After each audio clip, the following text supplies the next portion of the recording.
into the Pride Pregame Show on the Greensboro College Sports Network. We get you set for men's basketball today as the Pride take on Mary Baldwin. Kendrick Fruit, Stephen Whitehouse here. And full disclosure, we're recording this earlier in the day, so Greensboro College women, their game today already in the books, and we're either really excited or kind of bummed out. We're not sure. But we'll talk about that here in a little bit. Stephen, men's basketball coming off a big road win on Monday against Baldwin. And really the first thing that stands out to me from Saturday's game and from Monday's game is all of a sudden one guy we talked about recently said, hey, we need to see him step up. It's real great and have the back-to-back points.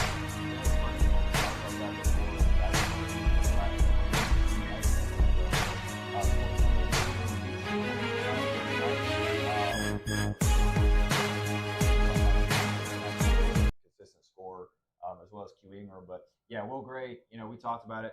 I think we're going to hear from Coach McDuffie in a moment, and then we're going to get ready to get this one started. Mary Baldwin and Greensboro College coming up on the Greensboro College Sports Network.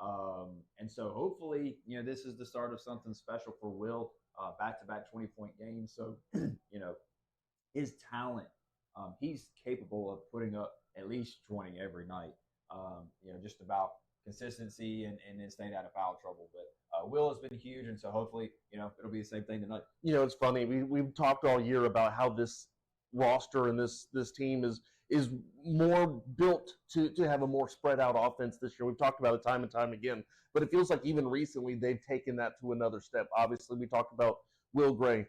DJ Jackson is still the conference leader in points per game, and not to mention one of the best free throw shooters in the country right now. Q Ingram was just named USA South Rookie of the Week after averaging 18.5 last week. Jeremiah Howard just picked up his third double-double of conference play alone. So it just really feels like, as of right now, things are clicking on all cylinders offensively. Yeah, for sure. And, even in that NC Wesleyan game, there were still, good things. And NC Wesleyan's a tough team. And, being able to see that, especially without Nigel Strowman, really without Jalen Thorns lately, although he has gotten some minutes now that his ankle's a little bit better. It's really great to see this team that has been able to stay healthy. The ones that have stayed healthy, right, are able to build chemistry, and they can play with anybody in the conference any given night. And so I think that gives you a lot of hope when it comes to the conference tournament. Now they still got some work to do, but we'll talk about this as well. But being tied with Methodist for that 4 seed, we've got momentum. With a win against Peace, and we'll see what happens tonight. But a chance to potentially host that first round of the conference tournament is something I think this team is going to be looking at here these next couple of weeks as a motivating factor. But being able to see our guard play be really well, and then Jeremiah Howard dominating down low, I think that's a recipe for potentially making a big run. Absolutely. And let's just jump right into it. Top 6 teams will make the USA South tournament. Greensboro College currently sitting in the number 5 spot. You look at the situation here, and you mentioned tied with Methodist, and Methodist has the tiebreaker, but both these teams have some easy games and some not so easy games, at least on paper, still to go. And if you want to go ahead and talk about clinching scenarios as far as what Greensboro has to do, tonight there is an avenue in which that they can clinch their postseason spot, a win, and you have to have losses by the bottom 2 teams, William Peace and Brevard. Now, if all 3 of those games don't go the exact same way that we want it to, then you get into tiebreakers, and we'll talk about it again later on because it won't come into play today. But if those 3 games go a specific way, we're in tonight. Yeah, that would be great to kind of get that out of the way now and make know for sure that you're in the tournament. But this team has shown that they're certainly worthy of being in the tournament, and like we've talked about kind of throughout the year, I think just about anybody that makes the tournament could potentially win it. You still have the favorites in Southern Virginia, Pfeiffer, and NC Wesleyan, but specifically for Greensboro, they played Southern Virginia really close here. They played NC Wesleyan just the other day really close, and in that Pfeiffer game, shoulda, coulda, woulda won that game here a couple weeks ago, and then they'll play Pfeiffer on Saturday. So it'll be definitely great when they clinch, so they know that they're in, and hopefully you could get past Methodist and maybe host that first round. Well, Steve, we'll keep this pretty quick here. We're going to hear from Coach McDuffie in just a moment, but what are you looking for tonight? Yeah, I think, again, it's kind of the formula that's been, the theme the last week or two is, DJ Jackson, Will Gray, Q Ingram, that combination at the guard spot, putting up the majority of the points, and then Jeremiah Howard just dominating down low. Again, we talked about it early.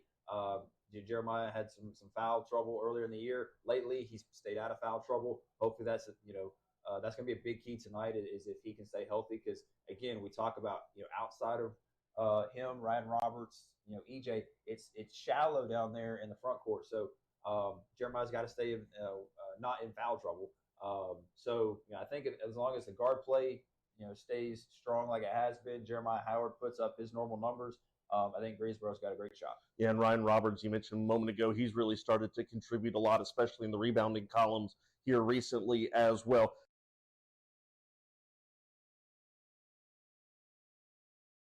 And we continue on with the pregame show with head coach Michael McDuffie. Coach, you guys picked up a big win against William Peace on Monday, bouncing back from the loss against Wesleyan on Saturday. Walk me through how Monday went for you. Kind of a slow start offensively. I felt like we settled for a lot of jump shots early on, but second half we were able to find our groove. I thought DJ and Will did an excellent job of putting pressure to the defense, getting in the lane. And then Jeremiah, he was big for us in the second half as he came alive. So proud of our guys, good showing. But got to turn the page quickly as we got another one tonight. So. You said on, I guess it was sometime last week when Steven was here doing the interview with you, you said that Will Gray was a guy that you wanted to see kind of turn it up a little bit in back-to-back 20-point games for him. Yeah, well, I think we'll go as far as he takes us. I think him and as well as Jeremiah are two catalysts for us. Obviously, he's been spectacular all year. But those two guys, I think they have to play well for us, and they've done an excellent job here in the last few games. Q Ingram was named Rookie of the Week for the USA South last week, averaged 18.5 points per game. Talk about the growth and development you've seen from him from day one to now. He's progressing nicely. At the end of the day, he is a freshman, but Q, he works his tail off. He's done some good things for us. He's had some freshman growing pains, as most freshmen do. But I think the good thing is he's kind of been thrust into a position where he's got to grow up a little quickly, as with a lot of our freshmen. But he's been good for us, only looking for him to progress nicely moving forward. You mentioned the freshman growing pains. I know a lot of coaches say by the time you get to February, you want your freshmen to start being played like sophomores because they've played most of the year. Are you starting to see that transition from this freshman class? Slowly but surely. Obviously, we've been hampered by injuries all year. But we've had a next man up mentality, and obviously our freshmen, they've done a good job of kind of taking the bull by the horns and kind of running with it, learning as they go. But they're picking up valuable experience and none better than conference time. But they've been doing an excellent job thus far. I want to go back a couple of games to the North Carolina Wesleyan game on Saturday. Felt like at times, things felt pretty well in hand. Other times they didn't. And I made the comment, I said, whoever loses this game is going to feel very frustrated about the fact that they lost that game. Tell me a little bit about what kind of, either from a gameplay standpoint or from a mentality standpoint, can you take from that? From a gameplay standpoint, I think that game, and also the first time we played Wesleyan, I think it was a difference of taking care of the basketball. That kind of has been our Achilles heel. It's been a little bit better here in conference play. But I think the biggest thing is the timing in which those turnovers come. So got to do a better job of kind of showing some poise with the basketball and taking care of it. But shoring up those mistakes and the time in which they happen, and also defensive breakdowns, miscues, like those things are going to beat any basketball team. So again, some pains we've been going through, but we got to learn to withstand and keep battling through those things. I asked Coach Fernandez this on Monday in their pregame show, and I'll ask this to you now. This is kind of the part of the year where I love it and you hate it kind of thing. We get to scoreboard watch a little bit from our position and kind of say, okay, this is where we are. This is what we need to do. How do you keep your guys focused on the job at hand? Well, I think understanding that, one, our conference is wide open. I think last week you saw there were a bunch of losses and wins that nobody really expected. And my thing has been to the guys, anybody can get beat on any given night, regardless of where you seed in this conference. So that's been our message for the past couple of weeks. And just keeping the guys focused on what's in front of them, not looking ahead, not looking behind. But that's the biggest thing is right now, seedings don't matter. You have to be playing your best basketball at this point. But anybody can come up victorious at any moment. So we just keeping the guys focused on that, just keeping them focused on what's in front of them. I was crunching the numbers, and that's not normally my strong suit, so I could be wrong. And if I'm wrong, feel free to correct me. But by my math, you guys could clinch a spot tonight with a win and a loss by the two bottom teams. Would put you up by 4 with 3 games to play. Yeah. So just from a personal standpoint, what would that mean to you to be able to get into the postseason your first year here? It would mean a lot. Obviously, the last season, the way we got in, we were we talked about not leaving our destiny in other people's hands. But I thought we've done a good job the last couple of games of putting ourselves in a position to where we don't have to worry about that as much. Now that piece of information I won't tell our guys because we got to take care of what we need to take care of. But certainly want to be in good standing to make the conference tournament. So hopefully we take care of business. Lastly, tell me a little bit about Mary Baldwin. What are we going to see from them tonight, and what's the key for you guys to come away with the win? Well, again, as always, it's going to be defense and rebounding. If we can do those two things, I thought we did a good job against Peace, holding them to 60 points. Scoring has never been an issue, but again, we got to get stops. We got to get stops, and we can't have miscues on the defensive end. Mary Baldwin's hungry, and again, we have to be ready to go. I feel like there are no easy wins in conference, especially at this point in the year. Very well coached, very versatile on the floors, can have shooters, ball handlers. So we got to be ready to go. Thanks, Coach. Good luck tonight. Appreciate it.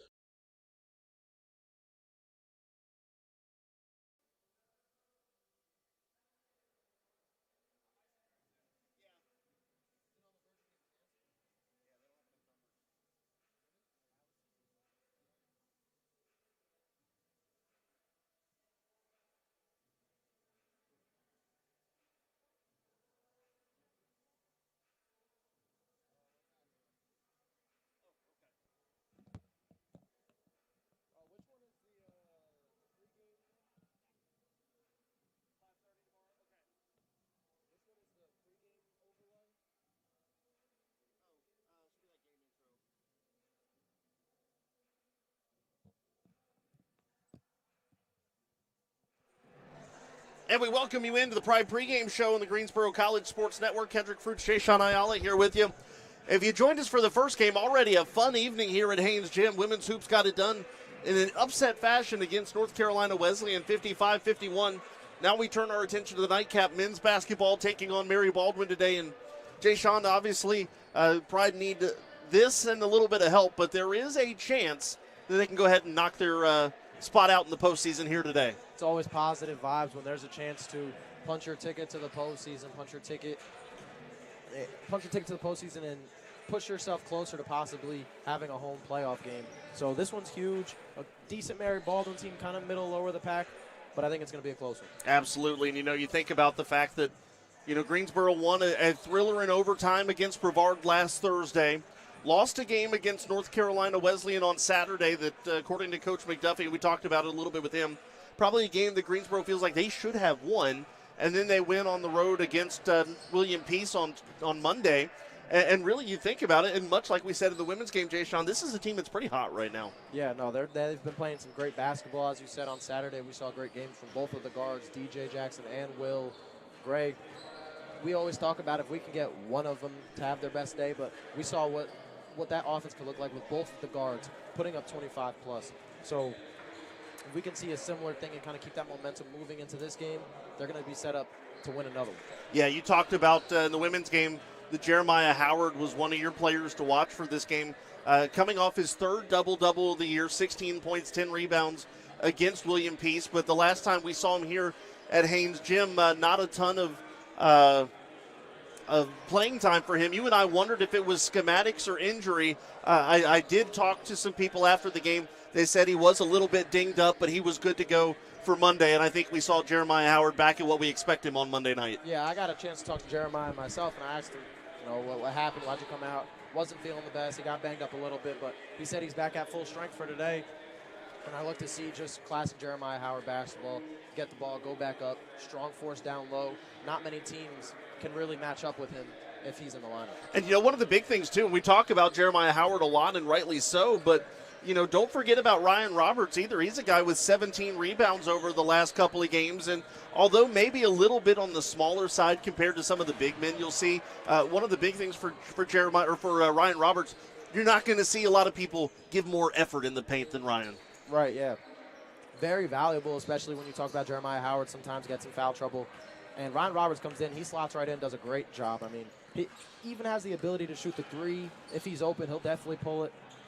So a big that can shoot is always a mismatch for a big that's, not as mobile.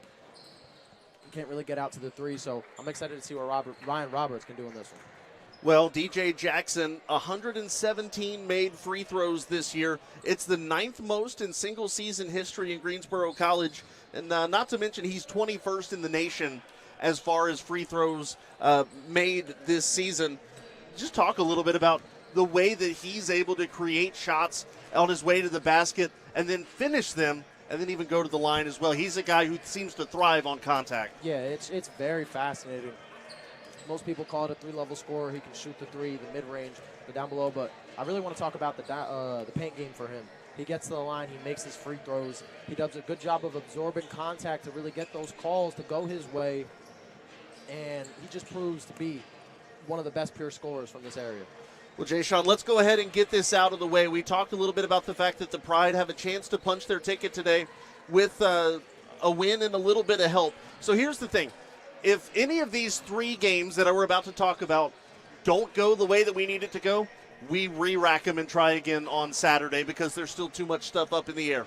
But if these 3 games end in this particular order tonight, Greensboro College will be a tournament team this year. The Pride, obviously, first and foremost, they have to win tonight against Mary Baldwin. Then we would need William Peace to lose on the road at Wesleyan, and we would need Brevard to lose on the road at Pfeiffer. William Peace is 2-8 this year, taking on a Wesleyan team that is 7-3 in conference play.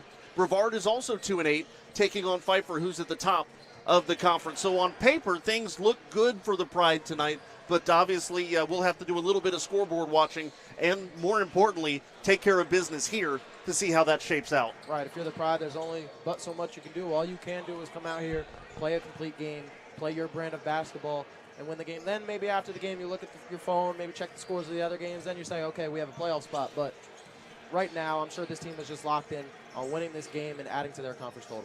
It's funny. I obviously talked to Coach McDuffie in the pregame show, and one of the things he told me, because he and I talked after we turned the cameras off about the tournament scenarios, and he said he wasn't aware of what exactly the details were until I told him. And then he told me as an aside, he goes, I'm going to make sure my team doesn't see that before the game. Right, yeah. Coming from a athlete myself, hearing things like that before a game, it always gets my head out of it. So if I'm a player, I like to not know anything that's going on outside of the league or whatever and just like to play my game. So good on him for that one. That's a good thing, though, as broadcasters. We don't have that restriction. No, not at all. So we can scoreboard watch to our heart's content. But, again, obviously, first and foremost, it comes down to taking care of business today against Mary Baldwin. And let's introduce the Fighting Squirrels here for this last minute before we get ready for the national anthem. Mary Baldwin led by Ronnie Hogarth with 14.3 points per game. Raymond Benton with 12.7 points per game. This is a team that struggles from the free throw line. They're an okay shooting team from 3, but really the big thing that stands out to me numerically this year, another team that doesn't score a ton. Yeah, no, a team that doesn't score a ton is a great matchup for the Pride. They're going to capitalize off their defensive possessions and really get back out on the break and score as many points and capitalize off a low-scoring offense. Yeah, well, Mary Baldwin coming off a 71-56 loss against William Peace their last time out. Before that, they had won a non-conference game against Regent. Earlier this year, the Pride won on the road by a score of 79-65. We'll see if Greensboro is going to be able to capitalize and hopefully repeat things here tonight. We're going to step aside for the national anthem. When we come back, we'll take a look at the starting lineups, and we'll get this one underway as it's Mary Baldwin, it's Greensboro, and it's coming up next on the Greensboro College Sports Network.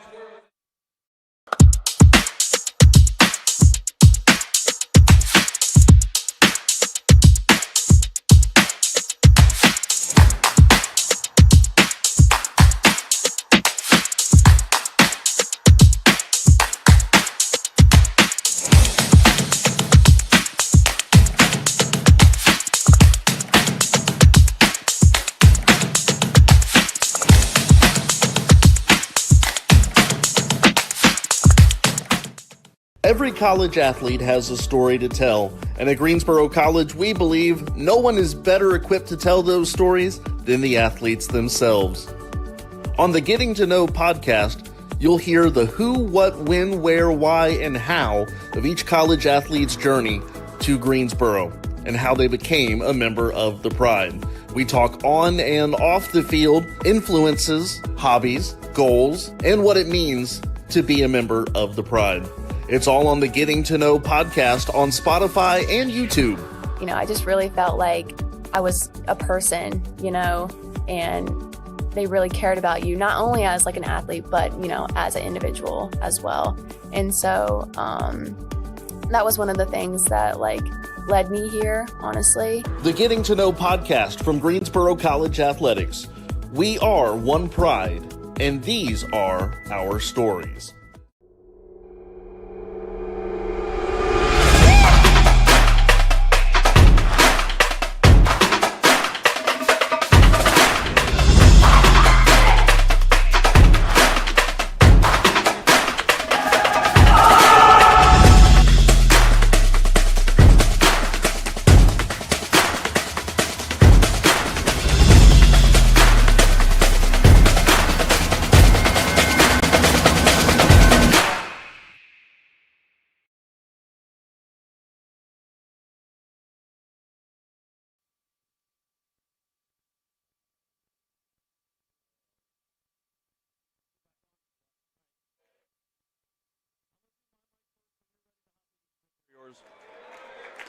Let's go ahead and take a look at today's starting lineups here for first the visiting Squirrels of Mary Baldwin, 9-11 this year, 3-7 in conference play. First it'll be number 0, Marquise Dunklin, a sophomore guard from Washington, D.C. Dunklin averaging 7.7 points per game. Number 5, Ronnie Hogarth, a sophomore guard from Clarksburg, Maryland. He is, again, the team leader, 14.3 points per game. DJ Villa, 9 points per game. He's a sophomore guard from Roanoke, Virginia. Number 22, Raymond Benton. He's a senior. He is a forward, and he's averaging 12.7 from Ashland, Virginia. And number 35, Jamal Ukebo, a junior guard from Silver Spring, Maryland, who is averaging 6.9 points per game.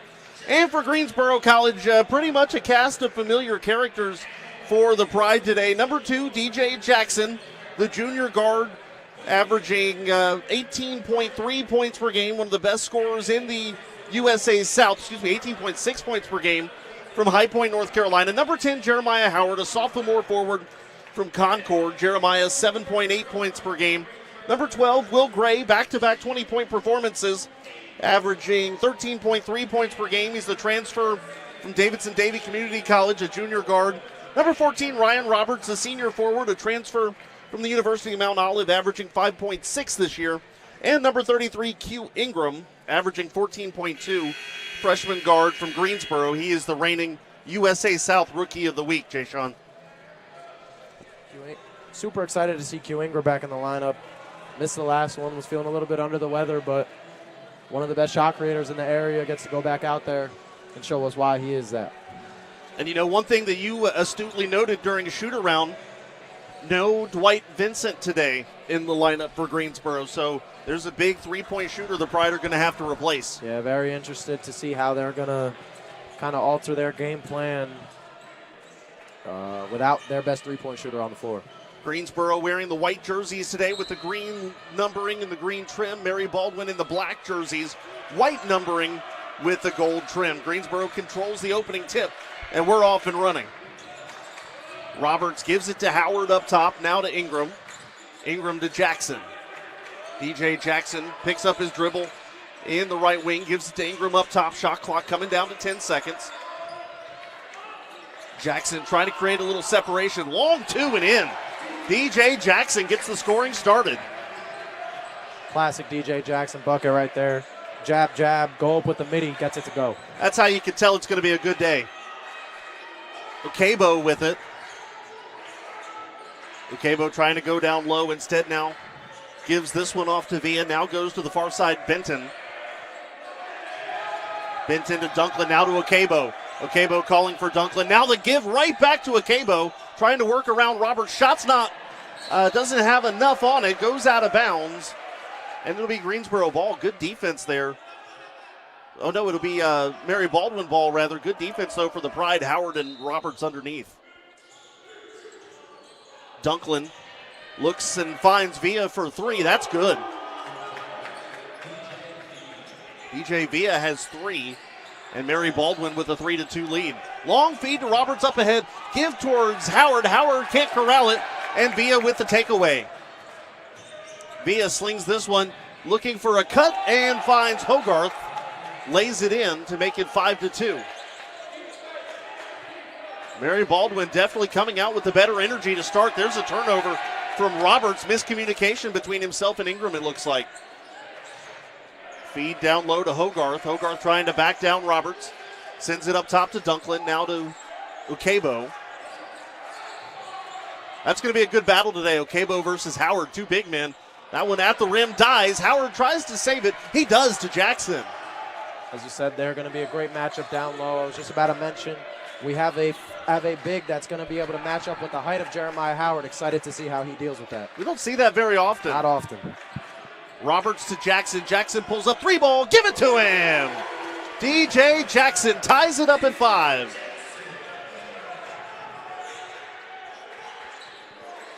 This is Benton in the far corner. Roberts swatting at the ball unsuccessfully. Now Benton pulls up. Gives us with a Hogarth up top, now to Ukebo. Ukebo thought about the long two, now trying to back down Howard. Slings this one across. There's a three from Hogarth, and that's good. Ronnie Hogarth, Mary Baldwin, 2 of 2 from 3 early. Hogarth, also a top 10 scorer in the conference. Gets him a 3 to go there. Well, unlike the first game today, it looks like this one's going to be a high-scoring affair. Neither Greensboro College or North Carolina Wesleyan could get much traction in the first half of the women's game today. Ingram's picked up his dribble up top. Roberts straight on 3. That's no good off the side iron, but Ingram saves the offensive board. Q Ingram picks up the dribble, kicks it to Roberts. Roberts driving left-hand side. The scoop falls short. Ukebo with the board. Long feed up ahead to Benton. Benton has the ball knocked out on the way, out of bounds, and it's Pride basketball. Textbook fast break, no foul defense there from Will Gray. Doesn't try to jump, doesn't try to put his hands up, just tries to strip the ball out. When the ball is around the offensive player's waist, that's the best place to strip it. No foul there, Greensboro ball. Jackson and Hogarth, 5 points each. To get this one started, lob up ahead to Howard. Howard puts it in. That's easy. Too easy for Jeremiah Howard. Greensboro pulls to within 1. Malachi Washington is checked in. He's got the ball now. Now throws down low underneath to Sutherland. Sutherland between a couple defenders. Shot no good. Offensive board, though, Hogarth. Howard gets his hands on that shot and now comes down with a rebound. That's what Jeremiah Howard brings to the table. Now we'll see what Will Gray brings. It's Ingram, sends it up top to Jackson. Pride down by 1 as we go under 16 minutes in the first half. Jackson, little jumper, good off the backboard. Pride lead by 1, 9-8. It is just so hard to guard DJ Jackson. You never know what he's going to do. He's knocked a 3 down already. He's got 2 mid-rangers to go. What a great start for DJ.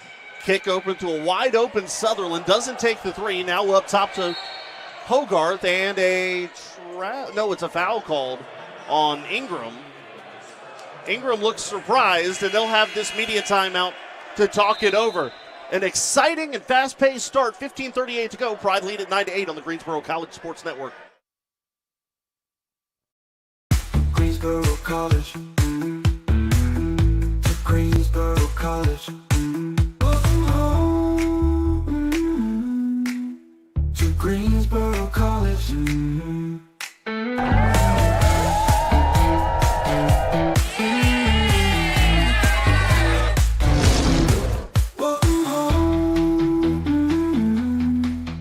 To Greensboro College.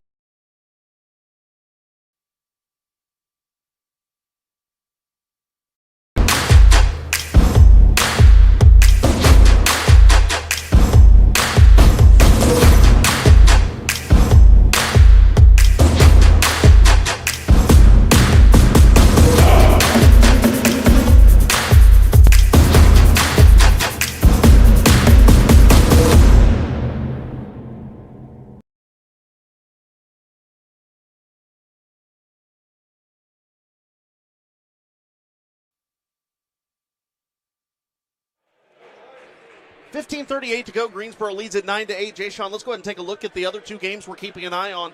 We need Pfeiffer to win. The Falcons have an early 10-4 lead. We need North Carolina Wesleyan to win. That game has not yet started. We know how great of a team Pfeiffer can be. Doug Smith over there, one of the best rebounding, one of the best scoring bigs in the conference, leading Pfeiffer there.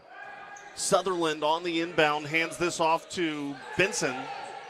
Benton back up top, bobbled there by Villa. He collects. 10 seconds now on the shot clock. Slings this down low to Benton over Will Gray. Tough shot, no good. Loose ball goes to Roberts. We mentioned Ryan Roberts quietly picking up a lot of rebounds for the Pride recently. Gray through contact and one. Will Gray making it look like DJ Jackson there. But I tell you what, Gray's been so impressive this year, and obviously you see the fact that he comes in as a junior. You see that veteran poise and that creative shot-making ability that he has. Free throw from Gray, good. 12-8 Pride.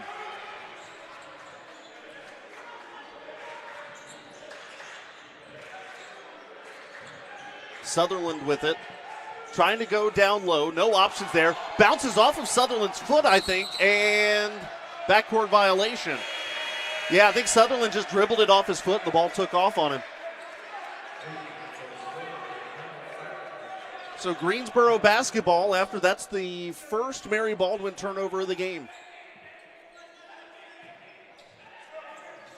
Gray inbounds to Jackson. Tries to go down low to Howard. Up top to Roberts and to Jackson now. Q Ingram. 7 on the shot clock. Now tries to go down low to Howard. And Howard can't finish the dunk. Okebo interrupted that one enough that Howard couldn't gather and finish. You see him clap his hands in frustration on the defensive end. Howard thought he had that one, almost put that defender on a wanted poster. Trying to back down his man is Hogarth. Now kicks this one over into the corner for Wynn. Wynn for 3. That's no good. Soaring for the board is Howard, and he gets it out to Gray. Howard with 3 early rebounds.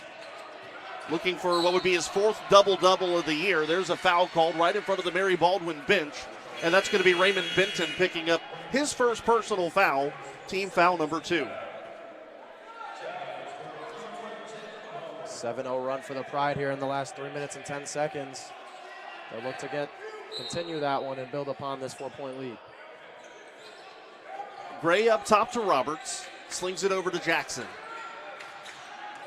Jackson back up top to Ingram, now to the right wing, it's Gray. Gray driving middle of the lane, that's blocked by Okebo, but a foul called. Jamal Okebo is going to pick up the foul, and that'll send Will Gray to the line.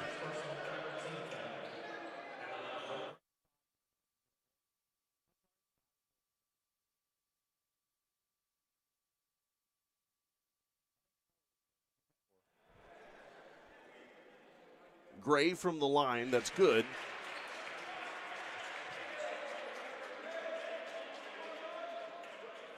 Will Gray, a 69, it rounds up to 70% free throw shooter. 69.8 coming into today's game. That free throw no good, but Gray follows up his own miss, gives the Pride another possession. Down to Howard. Howard spinning around to Cabo and called for the double dribble. Howard slipped up. He knew it right away, accidentally put that left hand on the ball. That's a double dribble every time.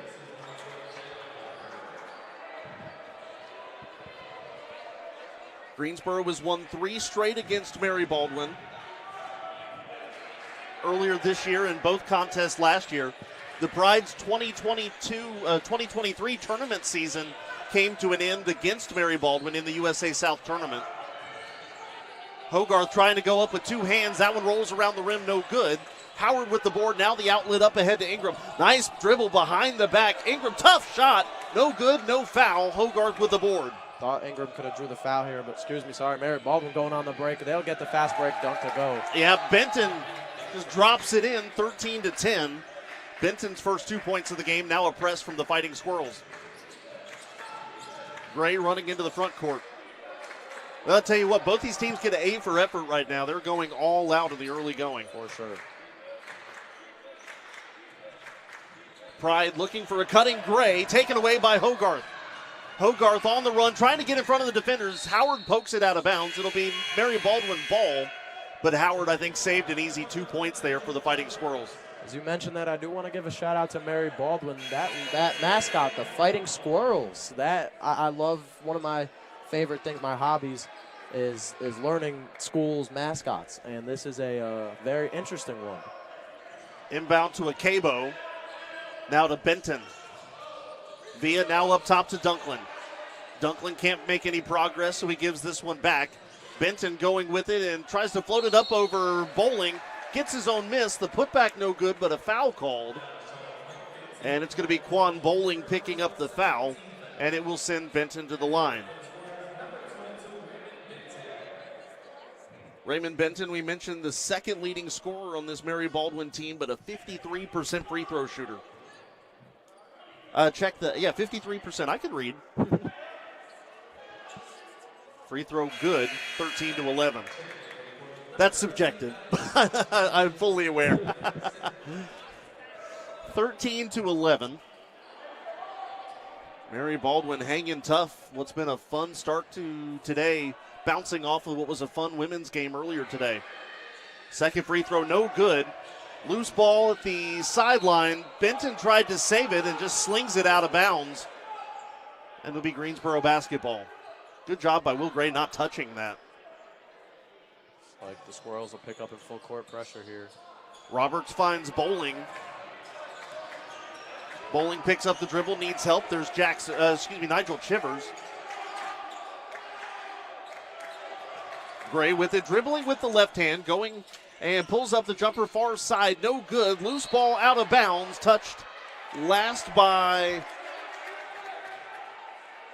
Bowling. No, touched last by Mary Baldwin. And Greensboro maintains possession. Chivers in the lane to Jackson. Jackson stripped on the way up. Regathers, goes up, and is fouled.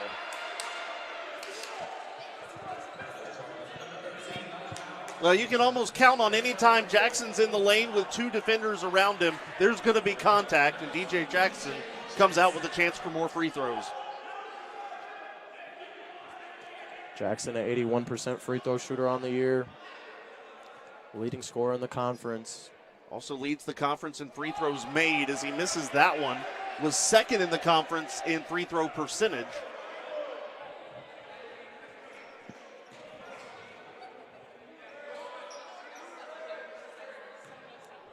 Second free throw from Jackson is good. You knew he wasn't going to go cold on both of them. 14-11, Greensboro's lead, 12 and a half to go. Dunklin to Hogarth. Hogarth working on Gray. Gray pokes it away, but won't be able to save it before it goes out of bounds. Good defense there for Will Gray. That ball just took off on him. 12-14 remaining in the first half clock as we continue to keep one eye here and one eye on what else is going on around the USA South. When we come back from the under 12 timeout, we'll update you on those again. Dunklin, left-hand side of the lane, tried to dribble behind the back, taking away Chivers, but Chivers just flinging it out there, and it's picked up by Harrison Black. Black goes across to Benton.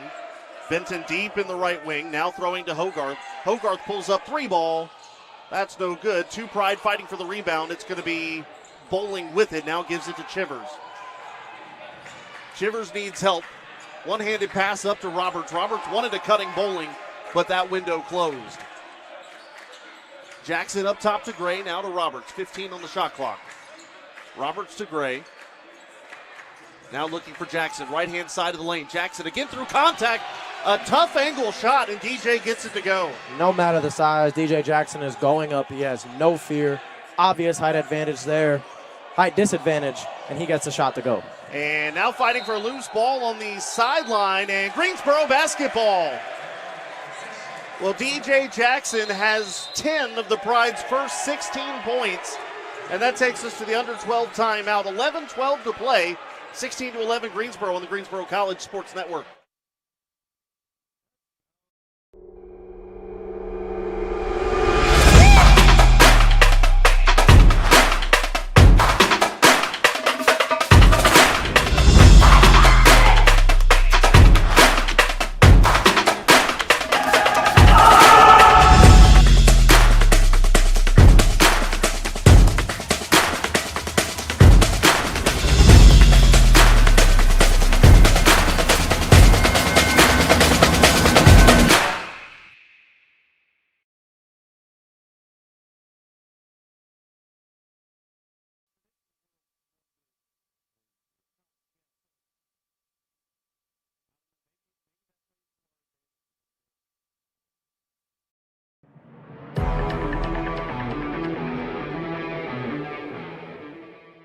I grew up on the Outer Banks, Manio, North Carolina, so the path to Greensboro College was a little bit of an unbeaten path.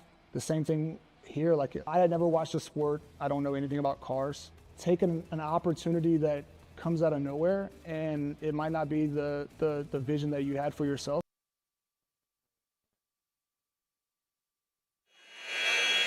Well, Jay Sean, elsewhere in the USA South, everything's still going the way the Pride need it right now. Pfeiffer's on top 23-12 over Brevard. William Peace trails Wesleyan 14-10. That could hold. We may see a conference tournament bid clincher tonight. DJ Jackson, right-hand side of the lane. Again, a tough shot, and DJ gets it to go. The USA South's leading scorer with 12 points, and we're not even halfway through the first half. Jackson's career-high 32, so still a ways to go there. Villa slings it across to Dunklin in the right wing. Now to Villa again, trying to go to the free throw line to Washington. Washington spins on Bowling. Tough shot, high, no good. Villa, though, the putback, rolling in. 18-13 now, and Jackson trying to size up Villa. Pull-up jumper, easy. DJ can do it all. DJ Jackson, perfect from the field. 6 of 6 so far today. Doesn't get much better for the conference's leading scorer. Tough shot in the lane, no good, but the offensive putback is good by Malachi Washington, 20-15, and we're halfway through half number one. Will Gray on the far side sends it to Chivers with one hand, now to Jackson. Good pick there from Roberts. Jackson pulls up again with a hand in his face. DJ Jackson is unreal. 22-15. Now driving into the lane, Benton through contact. Shot's no good, but a foul. Foul on Roberts. And that'll be his first personal, team foul number 3. I mean, we just eclipsed the halfway point through this first half. And DJ Jackson, 7 of 7 from the field, 16 points. 16 out of the Pride's 22 points. It does not get better than this. Out of your starting shooting guard, do-it-all type of player. Doesn't get better. Here's the crazy thing about it. Obviously, as the first free throw is good, with the departure of Isaiah Pruitt after last year, Jackson's role offensively has expanded. But earlier this year on the 23rd against Methodist, he scored 32 points. That was his first career 30-point game. Hard to imagine he's only had one. Yeah, exactly. As you mentioned, the departure of Isaiah Pruitt, one of the greatest scorers, is the second one is good. One of the greatest scorers in Pride history. With the departure of him, it gave DJ an elevated role, and we really see what he can do with that now this year. Absolutely, and he's got the ball now as Greensboro crosses the timeline. 9:24 to play. Pride lead by 5. Chivers to Gray. Now Jackson on the baseline, trying to go up. Tough shot, that one too strong, but a foul. The DJ's going to go to the line anyways as Akebo picks up the foul. Well, it saves DJ, and he's still perfect today. And the other good thing, too, obviously we talk about the fact that we've got good scorers in DJ, Gray, and Jeremiah, but they're so selfless, too. They don't mind being a facilitator when they need to be. At all. I mean, as you said, Will Gray, one of the better scorers on this team. He's the point guard, but just a great passer, plays great defense, hustles. This team does a lot of things right that aren't just about the game of basketball. Hustle and heart, they do it right. Uncharacteristically, Jackson misses both free throws. Contact between Howard and Akebo. So Greensboro's lead still 5. DJ 1 of 4 from the free throw line. He's using all of his shooting magic from the field right now. Pass down low to Akebo. Good and 1. Roberts is going to pick up his second personal.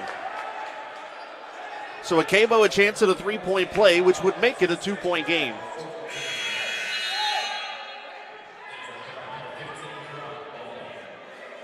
Jamal Akebo, a 46% shooter from the free throw line.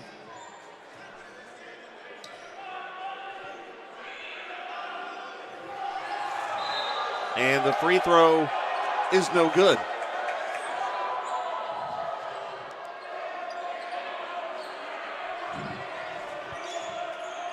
Roberts checked out. Quan Bowling is back in for the Pride.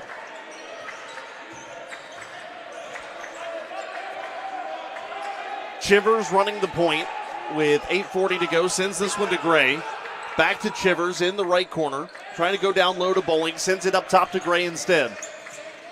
Gray picks up his dribble. Needs help. Finds Chivers. 5 on the shot clock. Gray 3. That's no good. Bowling, though, soars for the board. Had it. Lost it. Saves it again on the sideline. Great job, Quan Bowling. Chivers slings this one to Howard. Howard down low to Bowling. Bowling lays it up and in. That's a heads-up play from a guy who's relatively new to the game of basketball. Great job by Bowling. There's a turnover. Chivers gives it to Gray. Gray lost it. One man on the ground. It's Villa, and Gray lays it in. Chain of events there, Jay Sean. It's just about to say chain of events ends up well. A couple possessions ago, wasn't great spacing, but Will Gray makes do, gets it done. Benton with it. Bright pink shoes there for Benton. Gets Bowling on the ground and hits the jumper, 26-21. Benton's got 7. He's the leading scorer for Mary Baldwin. By comparison, Greensboro's leading scorer has 16. It's pretty hard to compare anyone to DJ Jackson. You got that right. Gray up top, 15 on the shot clock. Slings it to Chivers. Chivers for 3. That's no good. Howard, though, for the offensive rebound. Tries to go up over Akebo, too strong. Howard with another offensive putback. Jeremiah Howard showing he's still the big man to beat. Akebo, tall task at hand, having to guard Jeremiah Howard. He's going to have to start boxing out, kind of roughening up what he's doing down low. It's going to be a hard night for him. Villa slings this one across with one hand to Sutherland. Sutherland in between 3, Pride. Ball on the ground. Howard diving for it. Gray comes down with it. He's tripped up. There's a foul. Great hustle first from Howard and then from Gray. And the foul is going to go on Sutherland. Nate Sutherland picks up the foul, and that'll take us to the under 8 timeout. 6:50 to go, and the Pride lead it by 7 on the Greensboro College Sports Network. College athlete has a story to tell, and at Greensboro College, we believe no one is better equipped to tell those stories than the athletes themselves. On the Getting to Know podcast, you'll hear the who, what, when, where, why, and how of each college athlete's journey to Greensboro and how they became a member of the Pride. We talk on and off the field, influences, hobbies, goals, and what it means to be a member of the Pride. It's all on the Getting to Know podcast on Spotify and YouTube. You know, I just really felt like I was a person, you know, and they really cared about you, not only as like an athlete, but, you know, as an individual as well. And so that was one of the things that like led me here, honestly. The Getting to Know podcast from Greensboro College Athletics. We are one Pride, and these are our stories.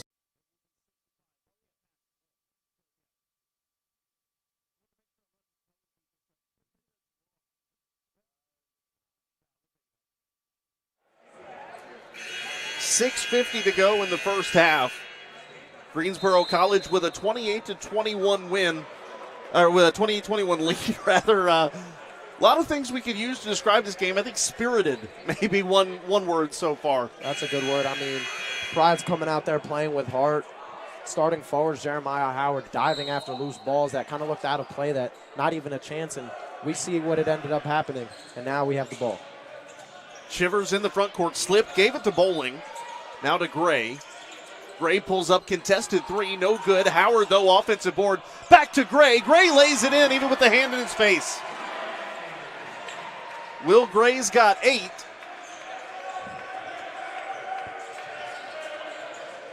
Akebo has it poked out of his hands by Howard, but Howard is the last to touch it. And the great thing, too, you look at this team, and obviously, you know, you hate to lose a guy like Nige Stroman, especially with how much potential we thought that he would have brought to the offense this year. Unfortunately, dealt with a lot of injuries. But there's a 3 way too strong from Dunklin. Howard just snags that rebound, gives it up ahead to Jackson. Jackson, nice pass to Gray, lost the handle, but comes out of the scrum with the basketball. But Jay Sean, Nige Stroman's the only senior you lose at the end of this year. Yeah, very young, youthful team. You got a lot back, especially man with the ball right now, as he will head to the line to shoot two. But you return a lot of this team, a lot of new guys that came in this year are going to have a year under their belt together. I'm so excited for the rest of this year and looking in the future, even next year. DJ Jackson has struggled from the free throw line today, just 1 out of 4.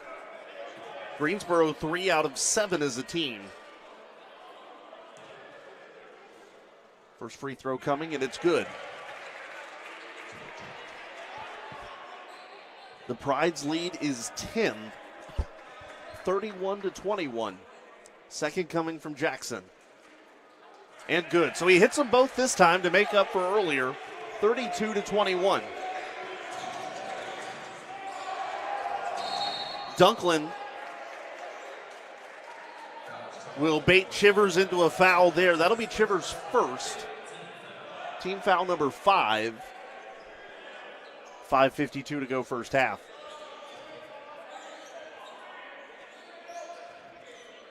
Yeah, DJ still a perfect 7 of 7 from the floor.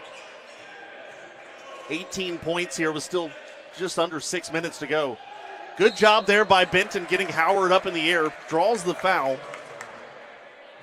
But a good job for Howard, just his first foul of the day. And Benton goes to the stripe. Howard didn't want to catch that foul. He thought Benton was going to go up off that first, but a pump fake sends Howard way up into the sky. Very easy to draw a foul there. Benton today 3 of 4 from the free throw line. Free throw is good. 10-point game, 32-22. Hard to believe this is Greensboro's next to last home game of the year. They'll head to the road for 3 and then finish the year. Head to the road for 2 and then finish the year here at home. Jackson to Chivers. Chivers almost dribbled into a double team, lost the ball, regained it. Still working on the sideline. Now out to Gray. Gray through the lane, tries to dunk up over Washington. Stepping on the boundary there was Benton. Will Gray with his best Michael Jordan impression. I mean, he got up there. That dunk was very close to landing in. A lot of almost in the dunk category for Gray this year, but when he does hit, it sends this place into a frenzy. That is for sure. Chivers slings it to Gray in the corner, now to Jackson. Jackson, 3-ball. First miss of the day for DJ Jackson, but Howard with the offensive rebound. Now Howard goes down to the ground. Turnover goes to Washington. Howard's grabbing at his head.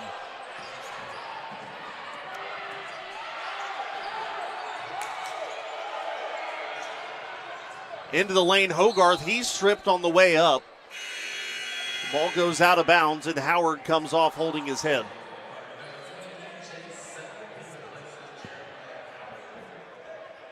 EJ Sutton checks in. We've not seen EJ for a couple of days.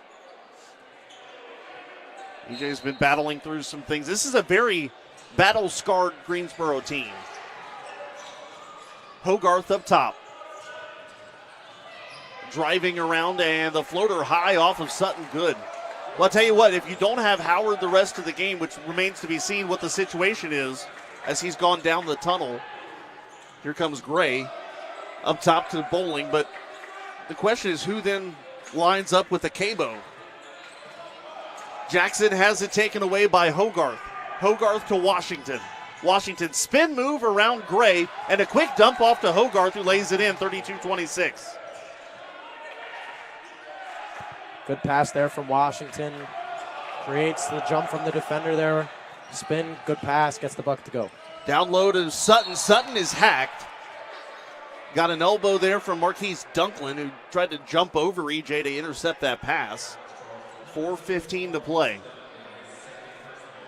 Dunklin picks up foul number 2, and will send EJ Sutton to the free throw line.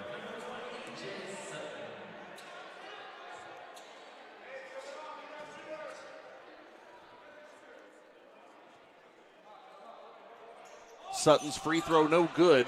EJ playing in his first game since January 21st.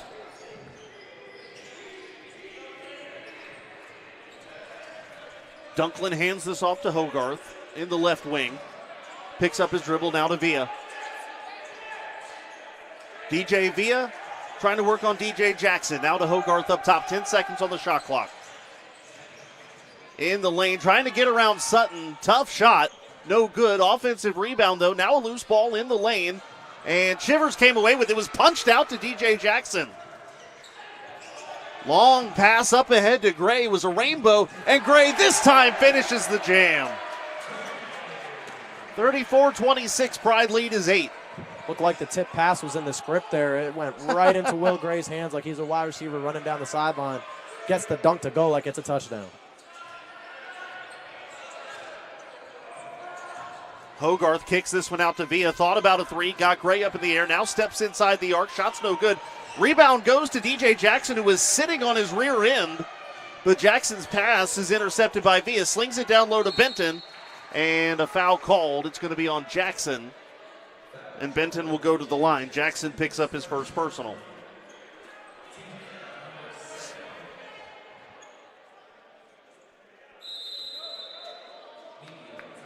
And that will take us to the under 4 timeout. 3:05 to play, 34-26 on the Greensboro College Sports Network.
.05 to go in the first half, 34-26 your score.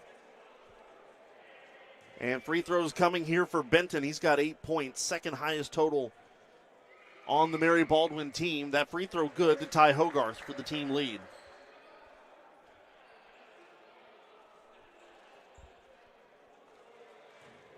(34-27). Second free throw from Benton, no good. Tries to follow his own miss, but Q Ingram is the one that comes down with it. Up ahead to Gray. Gray in the right wing, now going up top now to Ingram. Ingram surveys the scene, gives it to Jackson. Jackson kicks it off to Ingram, 7 seconds on the shot clock. Q for three, give it to him. Love to see Q Ingram back in the lineup here today. Get him a three-pointer to go. We know how dangerous he can get when he gets on fire. That pass down low to Benton, and he loses the ball. Jackson with the steal, now feeds it up ahead to Ingram. Ingram will pull out of a drive, kicks it over to Gray. Gray in the right wing, now driving towards the free throw line and backs out of that. We did see at the end of that immediate timeout, Jeremiah Howard returned to the bench. That pass down low, too strong over the head of Will Gray. But you and I both said, Jay Sean, if we were the coach, I wouldn't be surprised if we didn't see Howard again, at least until the second half. Yeah, I think that's what Coach McDuffie's going to do. Just get him the last 2 minutes and 6 seconds to rest, kind of get his legs back under him, and get ready for the second half. Especially if Greensboro hangs on to a lead sitting around 10 points. There's no need to force that. Dunklin to Hogarth up top. He's got Gray on him. Now throws it to Akebo. Akebo back up top to Dunklin. Dunklin looking for a pass, lost the handle of it, kind of Gary Premium style for a minute. Spin move there by Hogarth, now out to Akebo again. Akebo on Sutton, lowers the shoulder once and twice and gets it to go, 37-29.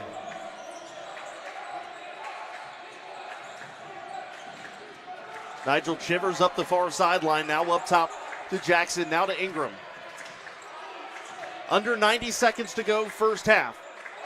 Q Ingram driving left-hand side of the lane, spin move, tough shot. They're going to call him for a travel. Well, when we get to halftime today, quick reminder of our programming. We've got a preseason preview with Coach Chris Fennessy and the baseball team. We'll hear from the preseason number 1 in the USA South before they get things started on Friday against Washington and Lee. Dunklin to Villa for 3, good.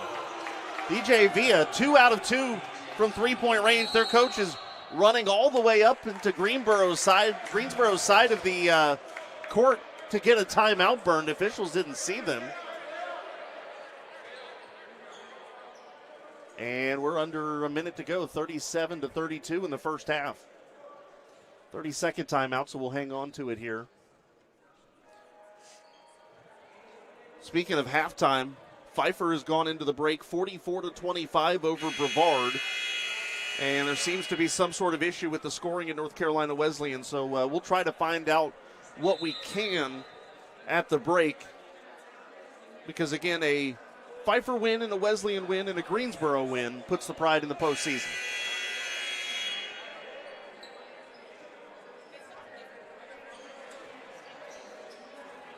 Just about under, you said 4 games left to go after this one, right? Yeah. 4 games left to go. Would be nice to punch your ticket here.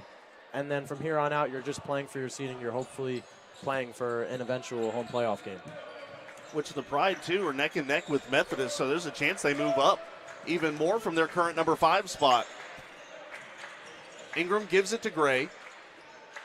Gray wanted Ingram to stay there and set a pick. Here comes Chivers. Chivers trying to go high off the glass, no good. Loose ball going towards the sideline. And it will be Mary Baldwin ball. Nope, it's going to stay with Greensboro, actually. Greensboro ball. Gray will inbound, 20 seconds on the shot clock, 36 on the game clock. Gray to Jackson on the inbound. Now to Ingram, up top to Sutton. There's Will Gray trying to dance around Washington. There's the spin move. The crossover dribble, picks up the dribble. The fader, no good, falls short and goes out of bounds. 18 and a half to go, shot clock is off.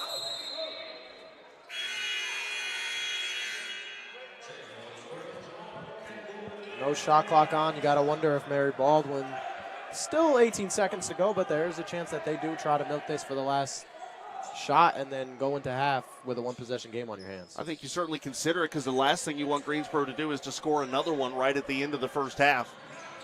Dunklin sprinting into the front court, though. Shot clock, or game clock rather, down to 6. Dunklin tries to go to Akebo. That one blocked. I think Sutton got a hand on it. Ingram up ahead to Jackson. 1 second left. Jackson pulls up. No good. Triple zeros, end of an exciting first half. 37-32 the score. We will step aside. When we come back, we'll hear from Coach Fennessy, and we get the baseball preseason preview. But the Pride lead by 5 at the break on the Greensboro College Sports Network.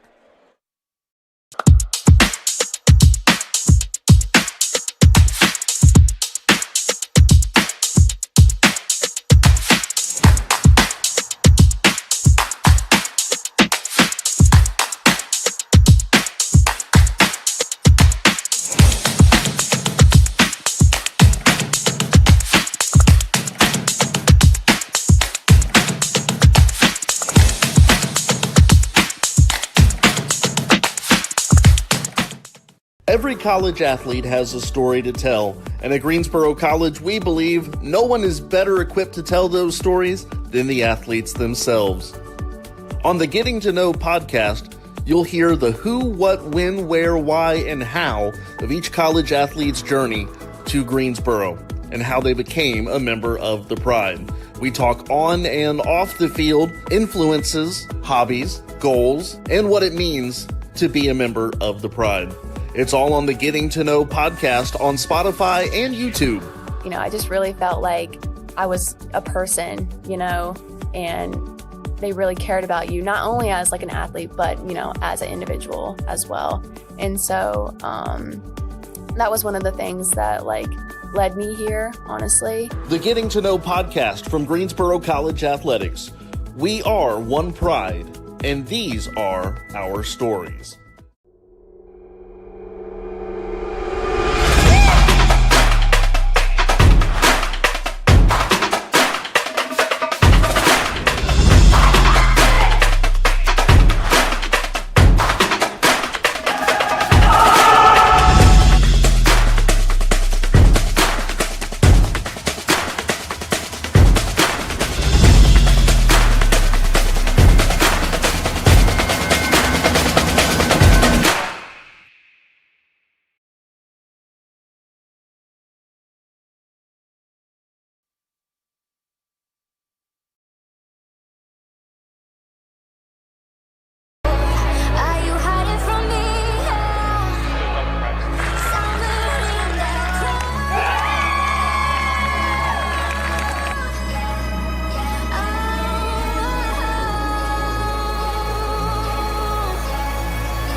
And we kick off our baseball preseason preview now with head coach Chris Fennessy. And coach, just a whole lot of different areas to discuss here with you. And one of them, obviously, we were hoping to do something different and talk to you at the field, but Mother Nature had different ideas, so we're inside. Here we are. Well, let's go ahead and jump right in. Talk a little bit to me first about last season for you, your thoughts on how last year went, obviously make it to the Conference Championship Series. Just kind of give me a quick recap of 2025. A special group that will forever be remembered to really continue to, hammer down what we've talked about and raise the standard of what this program is and what this program is supposed to be. And they exemplified it in every way possible. A group of seniors that were really, really special, and just a group that will never be forgotten and played their absolute hearts out. And very, very proud and thankful for those guys every single day. Well, as we turn our attention to this year, obviously a lot of returning guys for you this year, and let's break it down a little bit. I know that we could jump in and go anywhere, but let's talk pitching first. Obviously, a lot of returning arms: Mike Richards, Isaiah Faldoa. You're bringing back Ian Bast, and then a lot of guys too out of your bullpen. Talk a little bit about just kind of the way you see your pitching staff shaping out this year. It's going to be an interesting group in a great way. We have a lot of guys that have just been attacking the strike zone, so I think it's going to be hopefully a very deep group that can just pound the zone and relentlessly attack hitters. That's the goal. That's what we hope to do, and I think it's going to be a lot of guys in some different roles, and excited to see that. Hopefully, the goal is to get Stephen Dunlow transitioned to a starter this year, as he's coming off of an injury and will be in a good spot. But Michael Richards, Isaiah Faldoa, Stephen Dunlow, Ian Bast, Matt Nelson, Garrett Bruss, that group of guys returning, leading the way, and then some exciting young guys. Isaiah Rawls, a transfer in from Coker this year, Austin Federspiel, a freshman, Nolan Holly, a freshman, Carter Malarczyk, a freshman, and a bunch of others that I'm leaving out. Sorry, guys. But I just go down the whole roster. Those guys, I like them all. Excited about the group for sure. Now, last year when you got in a pinch and you needed somebody to come in and get a strikeout, Dunlow was that guy.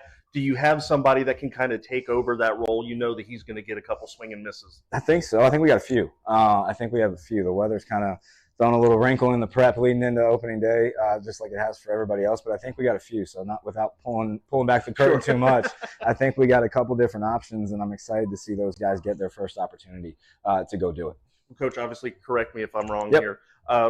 One of the things last year, and not to say the pitching was bad down the stretch by any means, but it seemed like kind of they got a little gassed by the end, and it kind of felt like, especially as you got into the tournament, it it wasn't so much, matchups. It was who's rested and who's healthy right now, as far as who you're able to throw out there. Is that something you and your coaching staff and your pitchers have talked about, making sure you're available by the time you get to late April and further? It's the beauty of baseball is just it's so unpredictable. It's never the same 9 on opening day as it is in game 40 or 45 in the conference championship like it was last year. So that's the beauty of our sport, and guys kind of, working while they wait and waiting for their number to be called and hopefully taking an opportunity and running with it.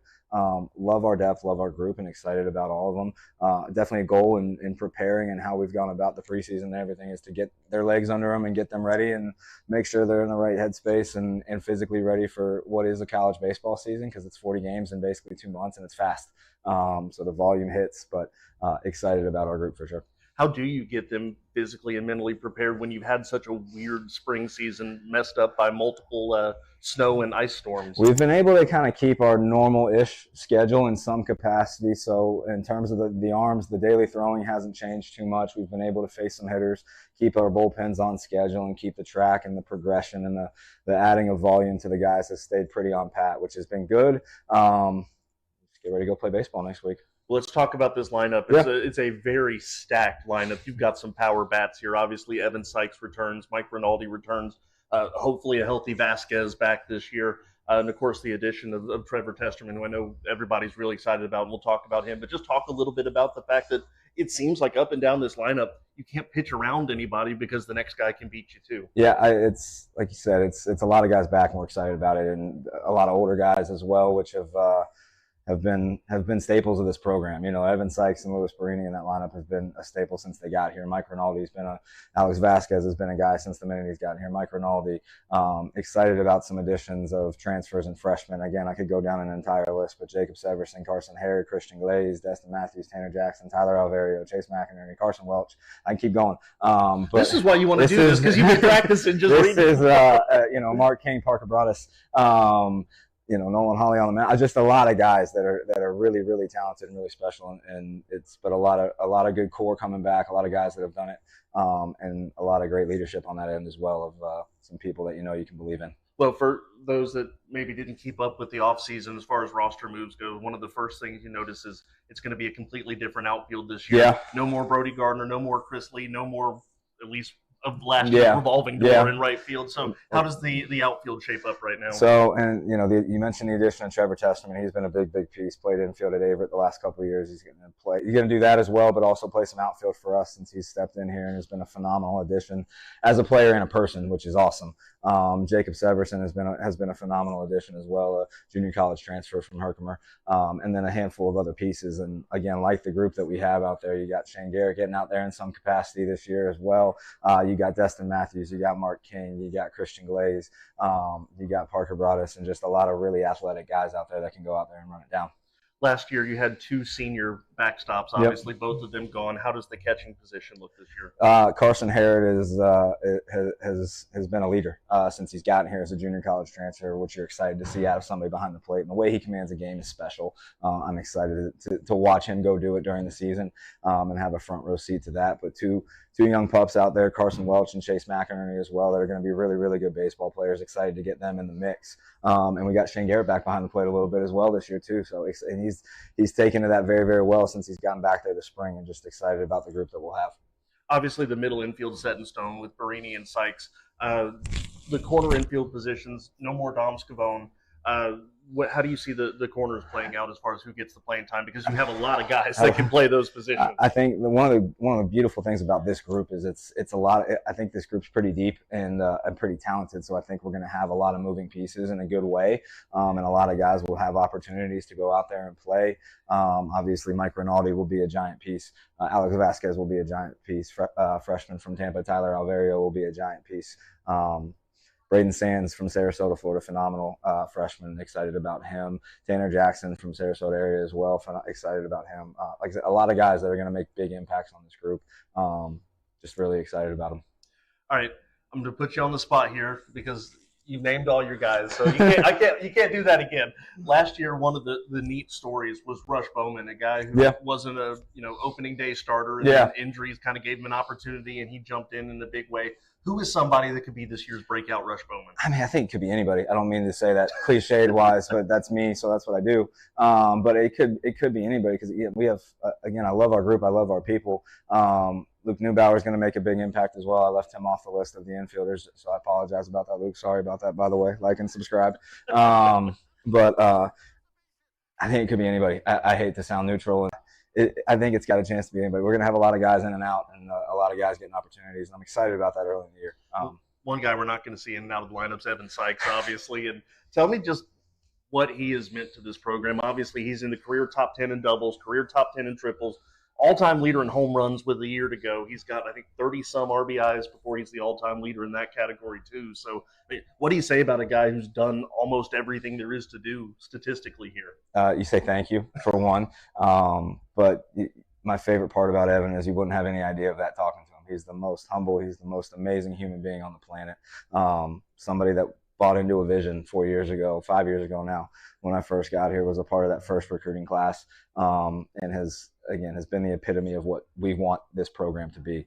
I cannot wait to watch him go finish off his career and however he's going to do it, because he's just a special human being. Let's talk about the schedule, Coach. Yeah. Obviously, getting started next week against Washington and Lee at McCrary Park. Correct. And, obviously, Triad Invite coming up in a couple weeks as well, and I know we're always excited about that. What are some things that stand out to you on your schedule?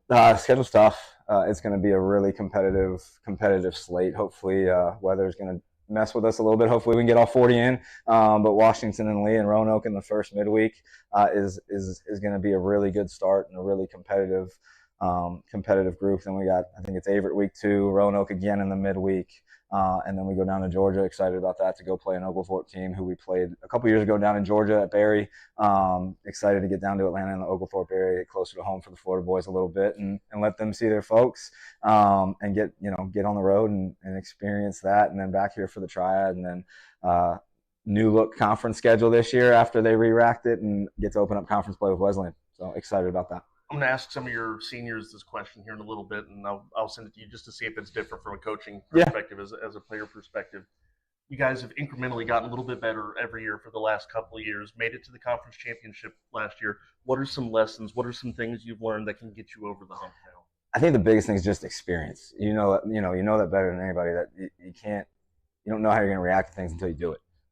And being able to have the moments, and hopefully the bitter taste of what last year was, because I promise you, everybody in that room, our guys are in the weight room right behind us right now, is hungry and wants to get back there and wants to finish the job. But just the experiences, you never know how you're going to react to situations, and just having that comfort, if you would, of knowing you've been there before. It's not going to be anything super new, super crazy. And if we can, keep it simple and remember it's just another baseball game, we should be in a good spot.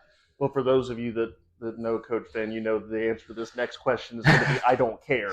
But you guys were preseason number 1 in the USA South, 1 vote over Methodist. I know that's not the most important thing for you. It's nice to get the accolades, but you still have to go out and play the game. But just kind of tell me, what's the message for these guys going into this year?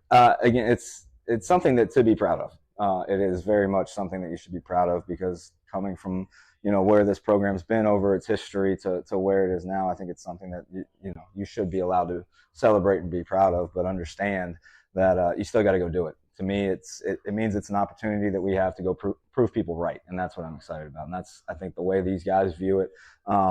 It's what we've worked for, it's what we've worked towards, and we want to hopefully, yes, keep it there. We know we got to go play baseball and go play the game. That's the beauty of it, but it's just an opportunity to go prove people right. Well, Coach, you got 10 more days to knock off the icicles, and we'll start the season hot. Can't wait. Coach Chris Fennessy, preseason preview for baseball. Let's hear from a couple of the players now.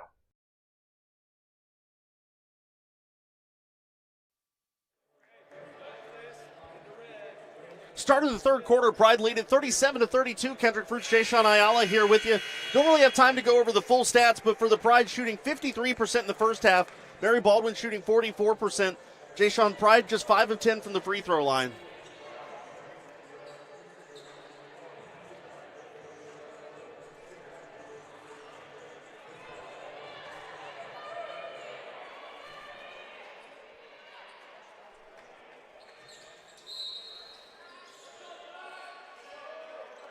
Big news here, Jeremiah Howard on the floor to start the second half. The Greensboro's big man back out there. They go back to that double big lineup with he and Roberts both. Up top is Akebo to Hogarth now. Hogarth trying to go down low to Akebo. Bit of a size mismatch, but Howard gets back there. Dunklin now gets around Howard, and that's blocked. Greensboro now wanting to run the other way. Howard and Gray, a great job redirecting that shot at the basket. And the Pride look to build off a 5-point halftime lead. Gray looking for a cutting Roberts, intercepted by Akebo. Villa to Akebo now in the left wing. We mentioned Pfeiffer had a 19-point lead at halftime. They've expanded it to 25 points in the early going in the third quarter. We got an update on the other game as well. Villas flings it into the corner. Benton 3. That's no good. Howard with his 11th rebound of the year. The update from elsewhere in Rocky Mount, North Carolina Wesleyan a 40-22 lead at the half. So far everything going Greensboro's way, but we are perhaps the least comfortable with a 5-point lead. Jackson slings it to Ingram. Wide open 3. Give it to him. You cannot give Q Ingram that much space. Q Ingram 2-2 from beyond the arc. So far in this one, you can't expect Q Ingram, good shot creator like him, good shot maker, to miss an open 3. 40-32. Greensboro's lead is 8. Down low to Hogarth, trying to back down Gray. Gray took a swipe at the ball. Hogarth, nice pass there to Akebo, and Akebo scores through contact with Howard. Gray on the run, slings it out to Ingram. Another 3. That one too strong. There's a whistle. A offensive foul on Howard, and that'll be his second. Been talking a lot recently about how Howard, we've seen a boost in production from him. He's been doing a good job staying out of foul trouble, allowing himself to stay in the game, stay in late into these games. Dunklin tries to work around Jackson, gives it to Villa. Villa for 3, that's good. DJ Villa, Mary Baldwin matching Greensboro here in the second half. It's a 3-point game. The Fighting Squirrels with the press. Roberts, though, to Gray. Gray, quick give. Howard, jam. Jeremiah Howard, we felt that all the way on the other side of the gym.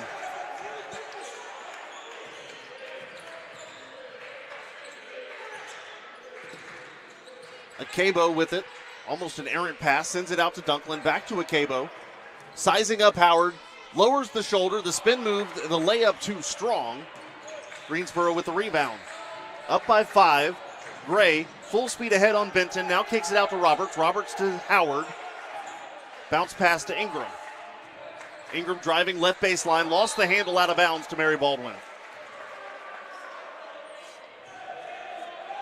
12th turnover for the Pride.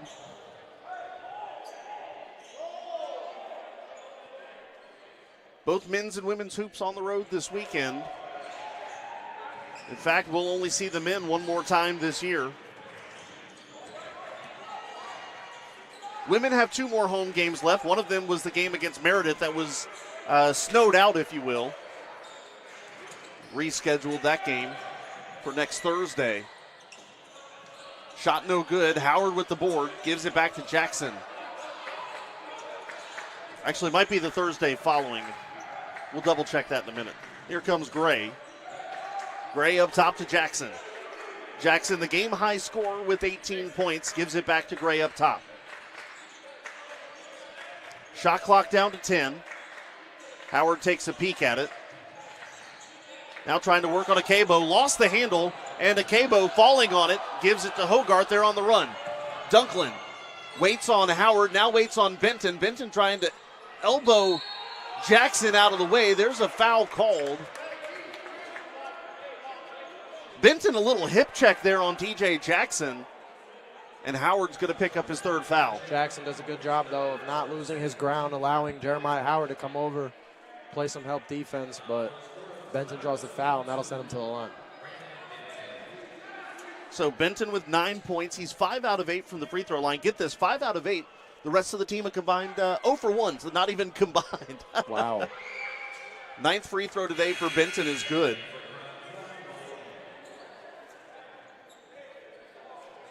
Akebo has the other free throw. 42-38, 16:04 to go.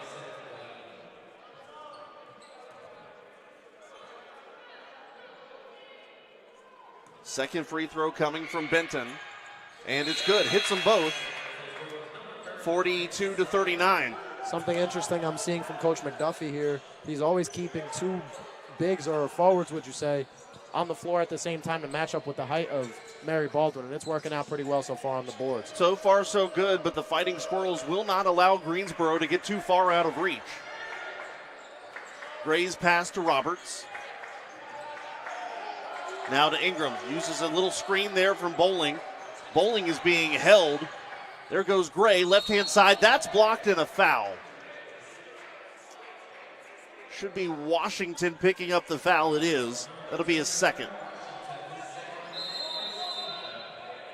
And that will take us to the under 16 timeout. 15:41 to play. 42-39 your score. Mary Baldwin a 7-5 advantage here in the third quarter on the Greensboro College Sports Network.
Free throws here for Will Gray after the under 16 timeout. Gray 2 out of 3 from the stripe. The Pride just 5 out of 10. Obviously a number that they would like to improve going down the stretch. Gray with 10 points. And the 11th rattles in.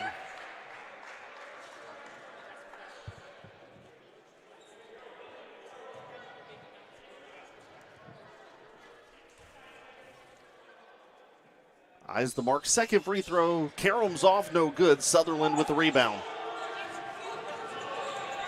Now a 4-point game. Still a lot of time left. And Jackson got a hand on that pass, but it goes to Hogarth. Hogarth now driving over Ingram. Shot falls short. And Bowling tips it back in. Sutherland fighting for it. So too are a couple Greensboro players. Sutherland with it, slings it to Jackson. Jackson can't catch it. Just a hair too strong. Yeah, Jackson almost ended up in the lap of his significant other that's taking photographs here today.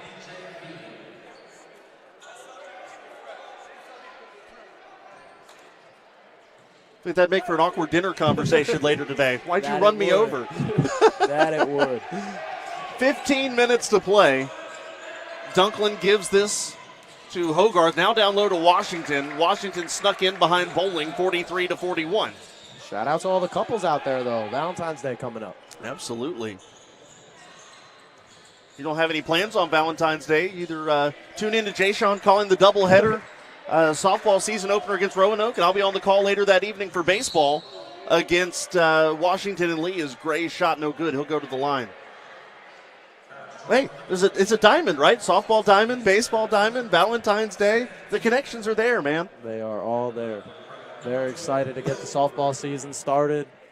It'll be a fun one, doubleheader against Roanoke, as you said. You know, interesting, team picked fourth this year, and much like last year, the team kind of feels like it's a little under where they feel like they should be, and so obviously they turned that last year into a 30-win season. They let it fuel them all the way into a good playoff run. We'll see what it does this year. His first free throw was good from Gray. A lot of returning veterans in that pitching staff. Raina Hampel, Ella Ebert, Anna Frazier.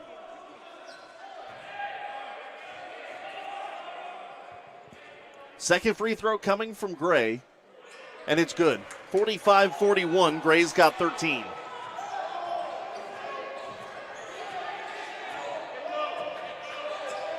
Dunklin dribbling to the left. Gray picks him up, now up top to Akebo.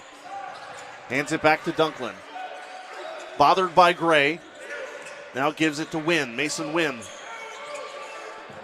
Looking for a cutting Dunklin. Dunklin shot no good, and Jackson with the board. Outlet pass up ahead to Gray. Gray on Akebo. This will be a size mismatch. Akebo gets a hand on it, and Washington with the board. Fambo Gray there. Obvious size advantage on the one-on-one. I'm going to pull that right back out. Get something started, but Akebo comes up with the block. Mary Baldwin with the ball on the other end. Dunklin to Akebo. Just off of the baseline. Now going on Bowling. Spin move in the lane. Shot goes up, no good. Roberts had it and lost it off his fingertips. Have to give Bowling a shout out there. Back-to-back possessions where he just has great no-foul defense. Akebo probably has about an inch or two, maybe three on him. And Bowling doing a great job, the freshman just staying in there, being strong, a force down low. At the line, it's Benton trying to back down Jackson. And Bowling with a rejection.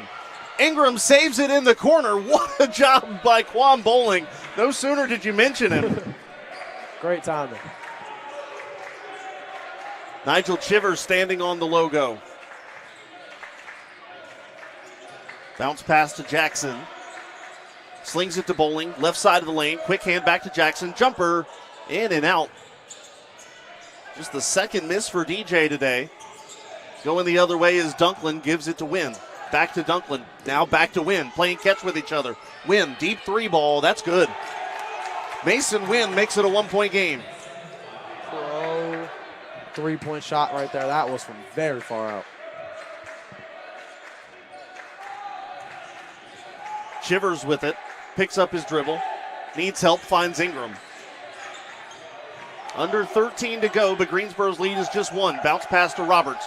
Roberts hands it back to Ingram, now getting to the left baseline. Reverses direction, loses the handle in the lane. Akebo comes up with it.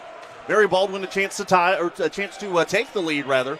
Kicks it over to Washington just inside the arc. Now back to Dunklin outside the left wing.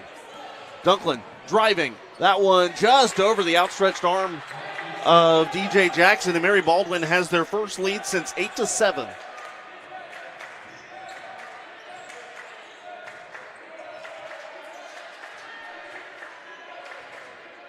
Pride have been scoreless for the last 2 minutes, and it's allowed the Fighting Squirrels to come back. This time Jackson loses the handle, and he is pleading for a whistle that he is not getting.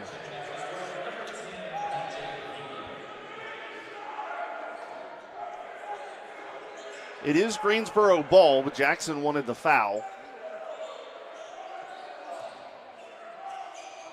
Chivers out to Gray. Back to Chivers up top. Turns around, fires the three. That's no good off the side iron. Akebo with the board. Akebo gets around Gray.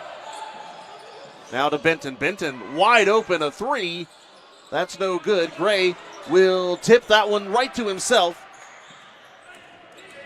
Will Gray's got 2 rebounds now to Roberts. Bounces it to Howard. Looking for a cutting Roberts. Saves it on the baseline, but he saves it into Benton. Looking for Dunklin now. Dunklin slings it all the way to Villa, and a double dribble called. Greensboro takes advantage, or at least is gifted a turnover there. We'll see if they take advantage now. That will take us to the under 12 timeout. 11:39 to go. Pride down by 1, 46-45 on the Greensboro College Sports Network.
11:39 to play. Greensboro trails by 1. They've been leading most of this game, but they have been held scoreless for some time now. Gray with it, lobs it up top to Jackson, kicks it to Chivers. Chivers to Jackson, now tries to go down low to Howard. Long sling over to Gray. Had it, lost it. 7 on the shot clock. Greensboro's got to hurry. Jackson back to Gray. Gray pulls up, deep 3. That's no good. Offensive board, Chivers in the putback. Right place, right time there for the freshman. Thought we were going to get a shot clock violation there, but Chivers with the putback. Pride back on top. Chivers' first points today. Dunklin up top to Akebo. Akebo working around Howard, now kicks it into the corner. There's a 3, that's good. Dunklin has 5 points, and it's the 2-point Mary Baldwin lead. Fighting Squirrels' largest lead today is 3. Jackson to Chivers trying to work through a double team, and a foul called, and it's going to be Villa. Villa picks up his second, and Greensboro gets a little help on the sideline. Well, Greensboro got away with one there, but that foul's called on Villa. Villa, one of the better shooters for Mary Baldwin. That's his second on the day. Chivers to Gray. Gray, right-hand side of the lane, now to Jackson. Jackson driving. Still trying to work on Benton. Throws that one up, no good. And Benton's going to pick up his second personal. DJ Jackson, no points in the second half. He's been scoreless for almost 10 minutes, and he'll go to the free throw line. Hard to believe after an 18-point first half. Jackson gets the first free throw to go. He has 19 points in the game. Needless to say, that's why the coaches get paid the big bucks. Halftime adjustments always some of the more important points of coaching that you could give. And he's clearly told his guard something to kind of limit DJ Jackson and his scoring ability. He is 7 of 9 shooting.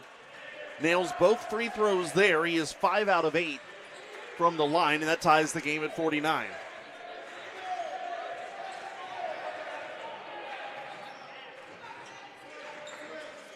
Dunklin working on Chivers at the logo. Chivers playing airtight defense. Dunklin finally gets around him. I think Howard might have got a hand on it, but Akebo with the 2-hand finish. Chivers racing into the front court now. Quick give to Gray. Howard stripped on the way up, recovers, gives it back to Chivers. The floater no good. That's punched out towards the sideline and kept in bounds by Hogarth, who's fouled by Chivers. Sloppy there for Greensboro on both offense and defense.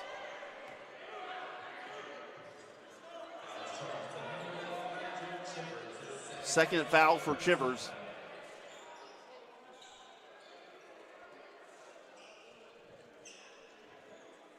Greensboro losing the turnover battle just about halfway into the second half.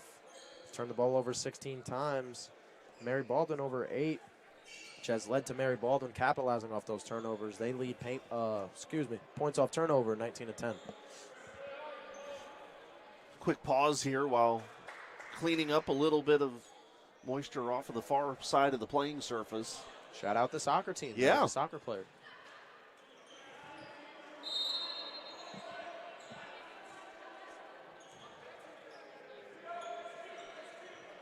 Dunklin will reset things here for Mary Baldwin. Up top to Hogarth.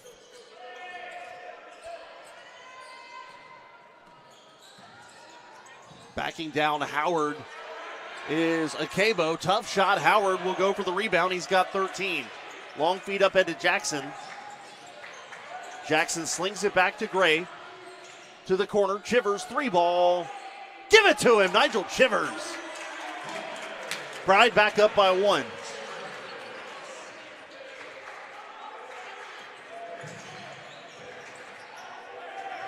Akebo will hand to Dunklin. Back to Akebo up top. Now to Dunklin. He'll tee up a deep 3. That's no good off the back iron. Jackson soars for the board. Up ahead to Chivers. Chivers lays it in with the right hand.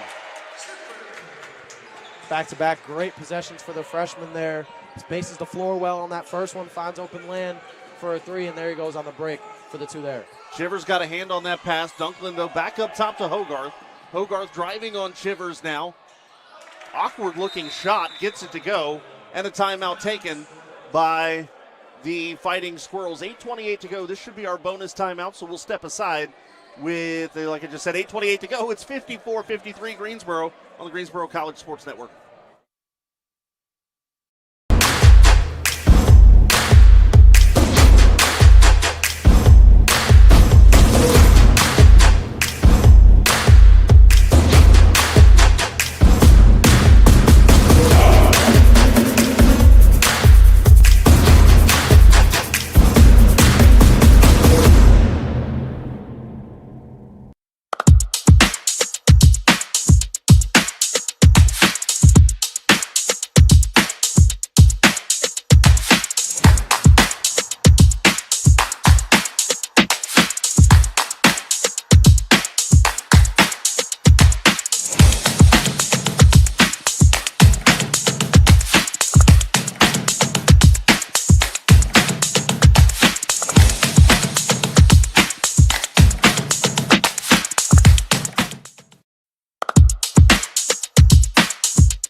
So Pfeiffer is leading right now 82-54, 5:31 to go. Waiting on an update from Wesleyan right now. They're still catching up on their score bug, so we're having to resort to the live feed, which is in commercial right now. So we'll pass that along we can. But right now we got to take care of business here at Haynes Gym. Here is that update. Wesleyan leading 67-45 over William Peace. So Greensboro needs those to hold on, but more importantly, they got to take care of business here for the last 8 minutes. Jackson slings it to Chivers. Chivers three. That's no good. Offensive board, Roberts. Roberts gives it back to Chivers. Pulls up mid-range jumper. That's no good either. And a foul called. Jeremiah Howard lands awkwardly. And the reason being that a foul is going to be called on Benton. That's his third. Yeah, they'll get Benton for that one there. As you said, that's his third. Not the worst player to be getting close to fouling out. And we will go to immediate timeout. That takes us to the under 8. You love it when you got a bonus right after, or under 8 right after a bonus. But we'll step aside. 7:57 to go. Still 54-53 on the Greensboro College Sports Network.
$7:56 to go. Quick inbound to Jackson. Slings this across to Roberts, quickly into the corner to Chivers. Chivers, nice cut there. Will Gray can't finish, and it's a rebound by Hogarth. Going the other way is Mary Baldwin. Fighting Squirrels a chance to take the lead. Hogarth is fouled there by Chivers on the right side of the lane. Nigel picks up foul number 3. 7:42, 1-point game, and that's team foul number 4 for the Pride. Quick inbound and a quick lay-in for Benton. Mary Baldwin regains the advantage by 1. See Chivers up to 3 fouls. Q Ingram sitting on the bench with 4. Guards looking slim late in the second half. Chivers almost a turnover, but gets it out to DJ Jackson out of harm's way. Now to Roberts deep in the right wing. Shot clock coming down to 10. Now to Jackson left wing. Jackson in the lane. One step past the free throw line. Shot no good. Howard the putback. Jeremiah Howard to 8 points to go with his 13 boards. Greensboro leads 56-55.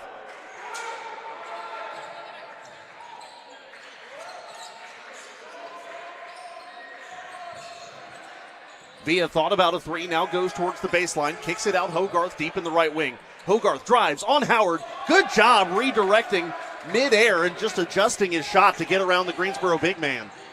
Will Gray wanting to answer the other way. He's stripped in the lane, no foul. There's a poke by Chivers. Loose ball goes back to Benton. Now up ahead to Dunklin. Dunklin almost lost the handle of it. Slings it down low to Hogarth. He's stripped by DJ Jackson. Howard slings it up to Gray. Gray's got a tough time getting around Akebo. Second time he's been blocked on a dunk attempt. And it goes the other way to the Fighting Squirrels. Another situation where you want to see him kind of back out of that drive.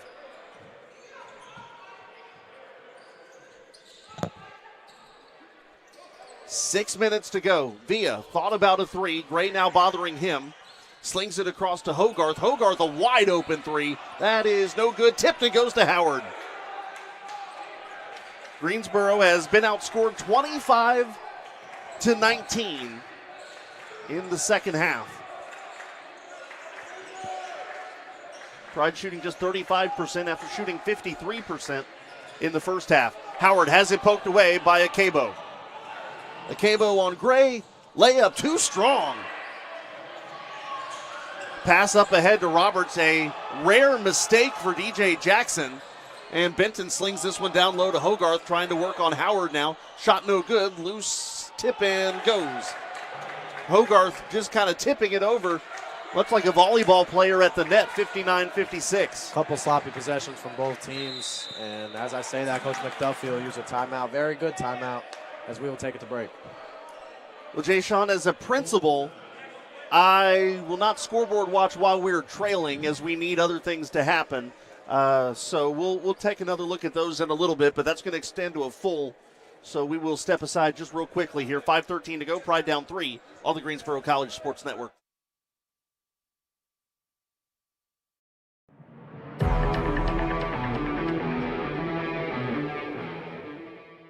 I grew up on the Outer Banks, Manio, North Carolina. So the path to Greensboro College was a little bit of an unbeaten path. The same thing here. Like, I had never watched a sport. I don't know anything about cars. Taking an opportunity that comes out of nowhere, and it might not be the vision that you had for yourself, but you could make a mark. I think the records were kind of just a byproduct of who I wanted to become as a man.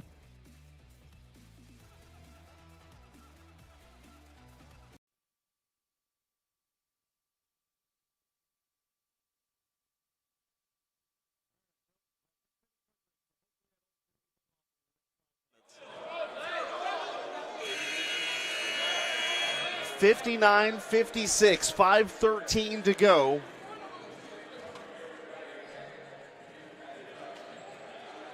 Greensboro, we mentioned it, outscored 27-19 here in the third quarter, or in the second half, rather. Right now, halftime adjustments certainly favoring the Fighting Squirrels. Chivers with it, the Pride with possession out of that timeout.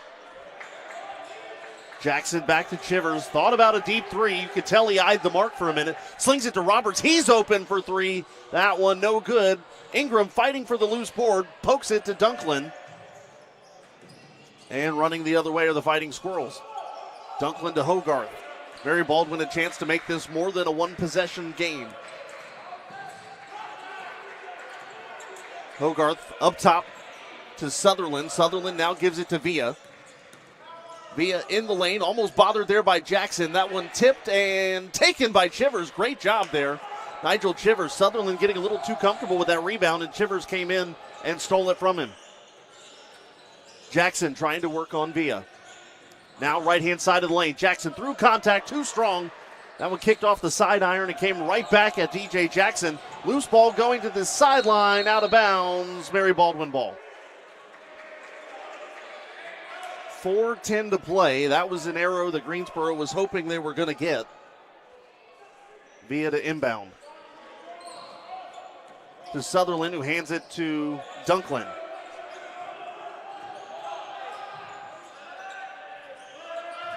Under 4 minutes to play. Dunklin lays it in from the right-hand side, 61-56.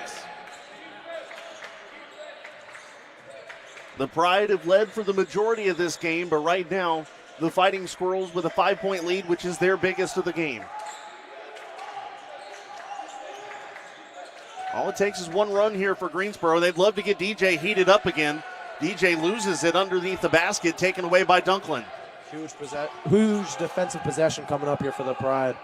If you can't come up with a stop, you're going to put yourself in a big hole with the last 3 minutes and 30 seconds. Up top to Villa. Villa pulls up for three. That rattles home. That hurts. 64-56. Mary Baldwin has just dominated this second half, and you can see the momentum and the energy on this Mary Baldwin bench. 3:19 to play. Just a silencer there from Vea. 4 or 5 from beyond the arc today. He's been great shooting the ball. Now Pride find themselves down 8. 3 minutes and 19 seconds to go. You're going to need to come up with a lot of stops. Absolutely. And I think one of the things it starts with is you got to get DJ heated back up. Was 7 of 8 shooting in the first half and is 0 for 3 shooting in the second half. So not only is it DJ's not making shots, he's not taking shots. Exactly. And to add to that, Mary Baldwin, they're on a 13-2 run in the last 5 minutes and 25 seconds. 5 minutes and 25 seconds ago was 8 minutes. That's a lot of game to play. Now you're in a hole, back against the wall, 3 minutes and 20 seconds to go. As you said, you want to get DJ Jackson the ball. You want to get Will Gray the ball. One of your facilitators, one of your scorers to get you back in this game. Yeah, they got to find a way to get to the line, too. Greensboro 5 of 6 from the free throw line in the second half. Mary Baldwin sitting at 5 team fouls right now. I think Greensboro's just lost a little bit of that aggression inside that helped them in the first half. They are not matching the Fighting Squirrels' intensity right now.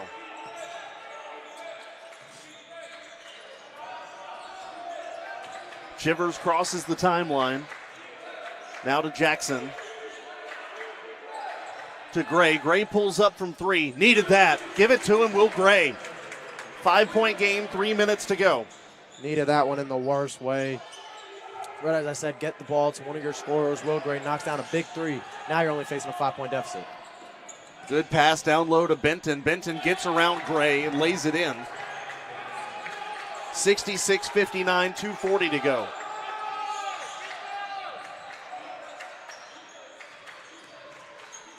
Gives this out to Chivers. Up top to Gray, slings it to Ingram.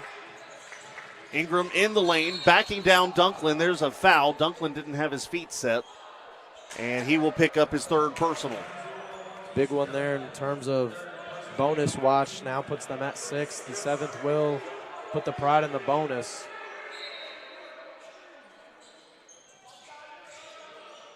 Gray looking for Jackson, slings it up top. DJ, nice move in the lane on Dunklin. Tries to go through contact. That rattles home. I think DJ needed that for his confidence. 66-61 now, 2:17 left on the game clock. A Cabo spin move on Ingram, almost taken away by Chivers. The 3 players on the ball opened up underneath the basket, but there's a steal from Chivers anyways. Works out for the Pride. Bounce pass to Gray. Gray through contact. Shot's no good. Chivers put back no good. No foul. Here comes Mary Baldwin the other way. One-on-one Hogarth and Robert. Shot is no good. Put back by Villa, no good. Comes down with another rebound and runs out of there. Poked away by Gray. A lot happening. Will Gray going up and dunk. 3-point game, 66-63. 100 seconds left. Huge possession there. Will Gray tipping the ball out, going to get it done himself on the other side. We've got ourselves a 3-point game with 90 seconds to go. Dunklin working around Gray. Foul called on Gray. That'll be just his first personal today. Will Gray, 35 minutes without a foul. And I tell you what, that's not saying, he plays soft either. He's one of the most aggressive defenders on this team. Yeah, I like to make that a point in every broadcast. Will Gray, very aggressive guard, goes up for the rebounds, goes for steals. Very impressive to see him only with one foul. Dunklin working to the left, trying to get around Roberts, picks up his dribble. Loose ball goes to Jackson. It's 2-on-2 to the front court. Passes up ahead to Gray. Gray bats it in bounds. Pass too strong. Goes to Benton. Another uncharacteristic miss there from DJ Jackson. 1 minute to play. Pride down 3. Pick there from Akebo. Pushes Ingram out of the way. Hogarth with space. Drains it. 68-63. 50 seconds left. Jackson in the front court. Pride need 2 buckets and a stop. Here's Gray. Nice spin move on Villa. Goes to the lane, and there's 1 bucket. Lays it in, 68-65. McDuffie takes a timeout. 38 seconds to play.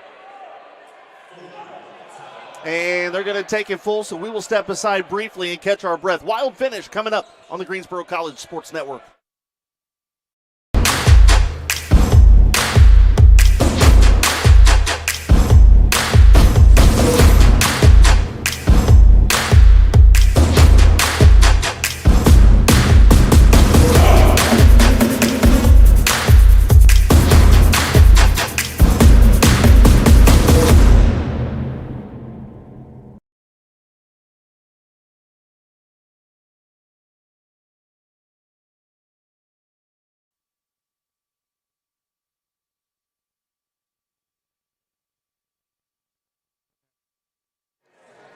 .38 seconds to go, and Jay Sean, they put .3 back on the clock there, so 38.4 now. What are you saying to your guys if you were Coach McDuffie in that huddle there? I thought that was a great timed bucket from Will Gray. Now you have yourself an 8-second differential between the shot and the game clock. You need a stop only with 1 shot clock gone. You cannot have an offensive rebound. Well, I know he doesn't care right now, but Will Gray has just hit 20 points for the 3rd straight game. Great defense there for DJ Jackson. Gray now, they're trying to tie him up. Jump ball to Greensboro. With 30 seconds left on the clock, a huge defensive possession for the Pride. Just beautiful textbook defense from the guards there. DJ Jackson and Will Gray tying up, trapping in the corner, gets the jump ball. Possession aerial favors the Pride. They've got a chance to tie it. McDuffie barking out the instructions. Gray out to Jackson. Now to Chivers, bounce pass to Gray up top. Gives it to DJ. Of course, that's a guy you want with the ball in his hands. DJ, tough shot in the lane. DJ Jackson. Still a 1-point game. Greensboro's got a tie up via. And a timeout called now by Mary Baldwin. 16.2 left, but DJ Jackson has this crowd on their feet.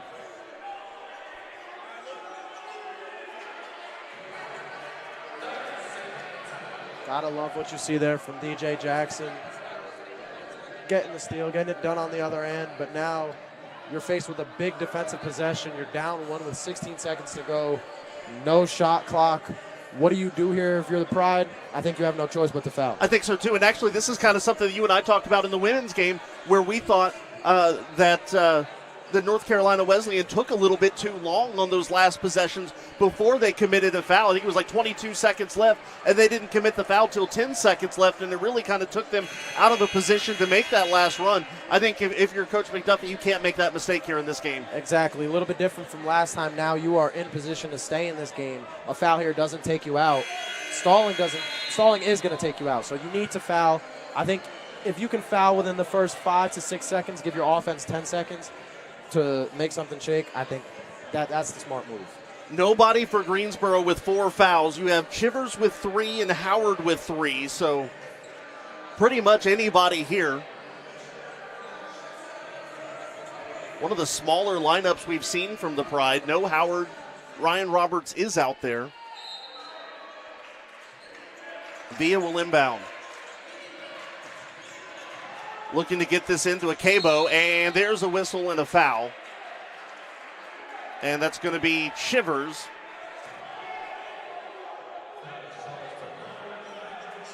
Chivers picks up his 4th personal. Team foul number 6, so no shots to be taken here. 2 seconds go off the clock. If you don't get the steal almost immediately, yeah, you have to foul. Absolutely. Villa to inbound to Benton. Benton tries to get it back to Villa. Goes out of bounds. Greensboro ball with 11.8. That could not have gone any better. Greensboro forcing a hurried pass off of the bottom of the backboard and out of bounds. Chivers to inbound now. Pride down 1. Gives it to Gray. Will Gray in the lane. The hook. Good! Pride up by 1. 7.6 to go. Villa trying to cross the timeline. 3 and 2 and 1. The shot is good. Did it go in time? They're counting it. DJ Villa buzzer beater, and Mary Baldwin stunned the Pride 70-69. What a shot from Villa there. He definitely got that one off with about a second to spare. We'll give the Squirrels the win over the Pride. Back and forth at the end. I see hands on heads throughout the student section. That's a deflating way to end it, but we'll break it all down in the postgame show. Greensboro falls 70-69, and a trip to the postseason will have to wait until Saturday here on the Greensboro College Sports Network.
Welcome into the Pride postgame show. Greensboro falls on a buzzer beater, 70-69, a heartbreaker here at Haynes Gym. Jay-Sean, as much as we want to look at the end of this game and just talk about how deflating it was there at the end, I think you have to look back a little bit more in the second half. Greensboro struggles, especially offensively, for large stretches of the first half, and ultimately have nobody to blame but themselves. They put themselves in a tough position. Yeah, I definitely thought it was a tough second half. Came out a little bit lackluster. DJ Jackson wasn't really shooting as well. When in that first half, he really carried most of the scoring early on. So just a rough second half. Let Mary Baldwin go on a couple runs, couple 7-1, 8-1 runs.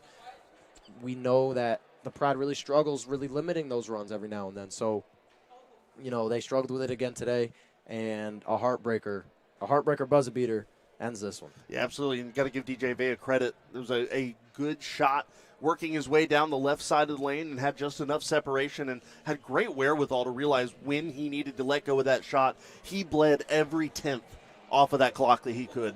Every single tenth of a second. When he crossed half court, there was still about 3 seconds left. I was like, wow, he's not going to get a shot off. It's going to be a contested three, something ill-advised. But no, he gets him time to really size up his defender and then hit a mid-range post fade for the win.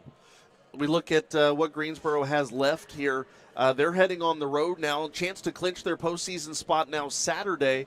They're going to have to head on the road, though, to Pfeiffer, who is just absolutely beat the brakes off of Brevard today, 94-61. We'll do a full scoreboard here in a little bit. But with Pfeiffer and Brevard coming up for Greensboro, looking likely that their postseason spot will be secured on the road before they come home and finish the season against Methodist on the 21st. But how do you reset after a game like this where you think hey, you're this close to coming away with a win and then it's taken away from you? Right. I mean, just a heartbreaker. And I hate to say moral victories, but you just got to take what you can from it.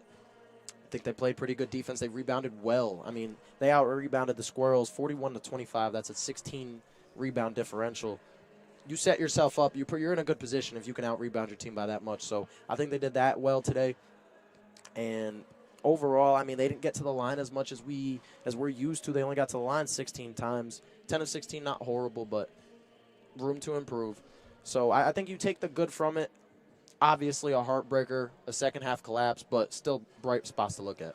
Well, with that said, Jay Sean, there's only one home game left here for men's basketball in 2025's regular season, and unfortunately I'm not going to be there. I will be at baseball, so it's been an absolute pleasure working with you here on the hard court this year, and looking forward to all the fun stuff we have going on this spring. But, hey, really quickly, we'll let you get out of here. Give us your final thoughts on today's game. I thought today was a good game. Really both of them. Just loop them both in. The women's game earlier today, too. Women's game, that was exciting. I mean, that was some good basketball we saw there. Late resurgence gives them the win over a great Wesleyan team. But in terms of this game, just a heartbreaker. That's really my word for today. I thought they had it when Will Gray went down, got that bucket, but Vea, just a great shot, gets them the win. But, I mean, overall, I thought they rebounded well, like I said. Just a step behind. And I think that step is what differentiates teams that go deep in the conference playoff and teams that maybe are a first-round exit. And I think this team has the potential to win a couple games in the conference tournament. Absolutely. I think you're right. Coming up for Greensboro College Athletics, women's lacrosse getting their season started tomorrow at 5:30. Jay Sean and I will be on the call for that. And then Friday, men's lacrosse and baseball. We'll be on the call, or I'll be on the call for baseball, and Bobby Welch will be on for men's lacrosse. And then Jay Sean hops on for the season opener for softball doubleheader at Barber Park. I'll be over at Ashboro for baseball again. So just excited to get spring sports into full swing. And, one of the cool things, you look at some years when winter sports are struggling, you say, oh, thank goodness, I can't wait to get to spring just to kind of have a little bit of something new. But all of a sudden, there's excitement around the men's and women's basketball programs here, and I think that just ramps up the spring because not only do you have postseason sports going on, but then you have the excitement of brand new sports starting up. Yeah, exactly. I mean, the gym, for the most part, student section's packed out for almost every single men and women's game. So we're seeing a lot of momentum coming from winter sports. In the school as a whole, the momentum coming from winter sports into spring sports. And now we have two good basketball teams going to take themselves to the postseason, hopefully, matched up with a great baseball team, a great softball team, good lacrosse teams. I think this school has a lot to come for this spring. Absolutely, a lot to be excited for. One thing that we're excited for is the rest of the postgame show. I know that's a little bit of a stretch, but we got more coming for you on the Pride postgame show. Jay Sean, thank you again as always. We'll talk to you again tomorrow with lacrosse, but hang around. We got the rest of the USA South report and final stats coming up still on the Greensboro College Sports Network. I appreciate it. Have a good one.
Pride Postgame Show rolling along here on the Greensboro College Sports Network. Greensboro falling 70-69 on a buzzer beater against Mary Baldwin. Time now to take a look at what else has gone on around the USA South today. Methodist with a 90-87 win. A lot of drama in Fayetteville today, and the Monarchs get it done over Southern Virginia, led by 27 points off of the bench from Thomas Stevens. Trey Williams added 20, and Southern Virginia was led off the bench by Ashton Davis and his 27 points. Elsewhere in the USA South today, Brevard and Pfeiffer, and the Falcons come away with a 94-61 victory in that one. Pfeiffer had, oh goodness, I'm not even going to try to count. Pretty much everybody on their roster scored today. Game high scorer was Doug Smith with 14 points, at least for the Falcons. Jaden Carnes led Brevard with 19 points. North Carolina Wesleyan leading William Peace late in the second half, 72-45. They are led by 24 points from Justin Burden right now, as the Battling Bishops are looking to finish off William Peace. And we said, again, Greensboro needed Pfeiffer to win, they needed Wesleyan to win, and they needed to win. Unfortunately for the Pride, they were the missing piece to the puzzle today, so we'll have to wait until Saturday to see if the Pride do in fact punch their ticket to the postseason. Still looks good for Greensboro. You're going to be up by 3, with 3 games to go, but you just don't want either Brevard or William Peace to win all 3. You lose all 3, and then you're at the mercy of tiebreakers. So that's really the big situation here. So the Pride, if you want to talk about playoff chances, I'd probably put it in the 85 to 90% range right now. Still looking good, but for Greensboro, just not able to get it done today. We will step aside. When we come back, we'll take a final look at stats and what else is coming up in the world of Greensboro College athletics, and then we'll say goodnight when we come back. Wrap up the postgame show on the Greensboro College Sports Network.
Final segment here on the Pride Postgame Show. Greensboro College falls in a buzzer beater scenario, 70-69.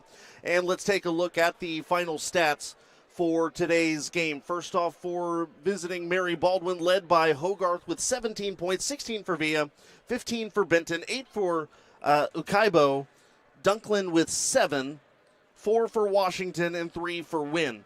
Leading rebounder today was Ukaibo with 6, 5 for Hogarth. Hogarth with 5, 3 each for Washington and Villa, 2 for Benton, 1 for Dunklin, 1 for Wynn, 1 for Sutherland. Leading assister today, Dunklin with 5, 3 each for Villa and Ukaibo, and Hogarth with 2, 1 assist for Washington. For steals, Villa and Benton both with 4, Ukaibo with 3, 2 for Washington, 1 each Dunklin, Hogarth, and Black. 2 blocks for Ukaibo and 1 block for Dunklin. Mary Baldwin shot 45% from the floor, 50% from 3, and 63% from the free throw line. Comparatively, Greensboro won handily in the rebound battle, 41-25, including 14 offensive boards. They turned into 11 points, while Mary Baldwin had 9 offensive boards. They turned into 11 second chance points. Assists go 14-10 to the Fighting Squirrels. Turnovers 21-13. Greensboro, the bigger offender there. Bench points go 9-7 to the Pride. Blocks 6-3 to the Pride. Fast break points 12-9 to the Pride. Steals go 16-9 to the Fighting Squirrels. So too do points off of turnovers, 26-16. And Mary Baldwin a narrow 40-36 advantage in the paint today. Greensboro shot 49% from the floor, 27 of 55, 33% from three, and 62% from the free throw line. Individually, the Pride once again led by DJ Jackson, the conference leading scorer with 24 points. Will Gray's third consecutive 20-point game with 22. Next leading scorer was Jeremiah Howard with 8, 6 points for Q Ingram, 7 for Nigel Chivers, and Quan Bowling with 2. Ryan Roberts held off of the score column today. Greensboro only played 7 players today, a little bit of a thinner roster from what we have seen in the past, but a lot of guys playing a lot of minutes here tonight for the Pride. Jeremiah Howard leading the way with 16 rebounds, 5 for Q Ingram, 4 each for Roberts and Jackson, 3 for Chivers, 2 for Bowling, 2 for Will Gray. Leading assister, a three-way tie between Howard, Gray, and Jackson, all with 2, 1 each for Roberts, Ingram, Chivers, and Bowling. Leading player in steals today, Nigel Chivers with 5, 2 each from Jackson and Gray. Blocks go to Zaquan Bowling with 2, 1 block each for Sutton, Jackson, Gray, and Howard, and it all adds up to a 70-69 win thanks to the buzzer beater by DJ Villa.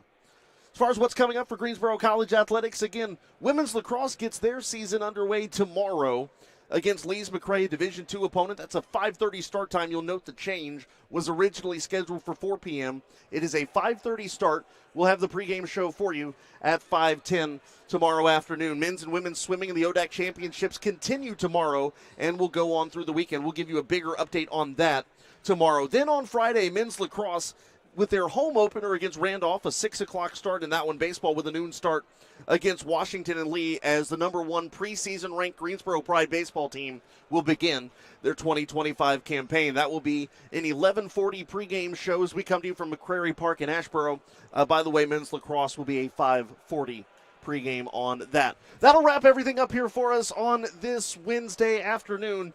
A exciting finish for women's basketball, a 55-51 win over North Carolina Wesleyan in upset fashion, and then the men falling in a buzzer beater, 70-69. You give a little, you get a little. I think that's the story from today's game, but that'll wrap everything up for us today. Again, a big thank you to all of our game day staff, our Director of Sports Information, Stephen Whitenhouse, my assistant producer today, Jay Sean Ayala, who was also our color commentator, got to do a little play-by-play in the first game today as well. Fantastic job, Jay Sean. And a big thank you to everyone who helps put on these games and these productions for the Greensboro College Sports Network. Your final score one last time. Mary Baldwin wins it 70-69. I'm Kendrick Fruits wishing you a green and white good night. This has been a presentation of Greensboro College men's basketball on the Greensboro College Sports Network.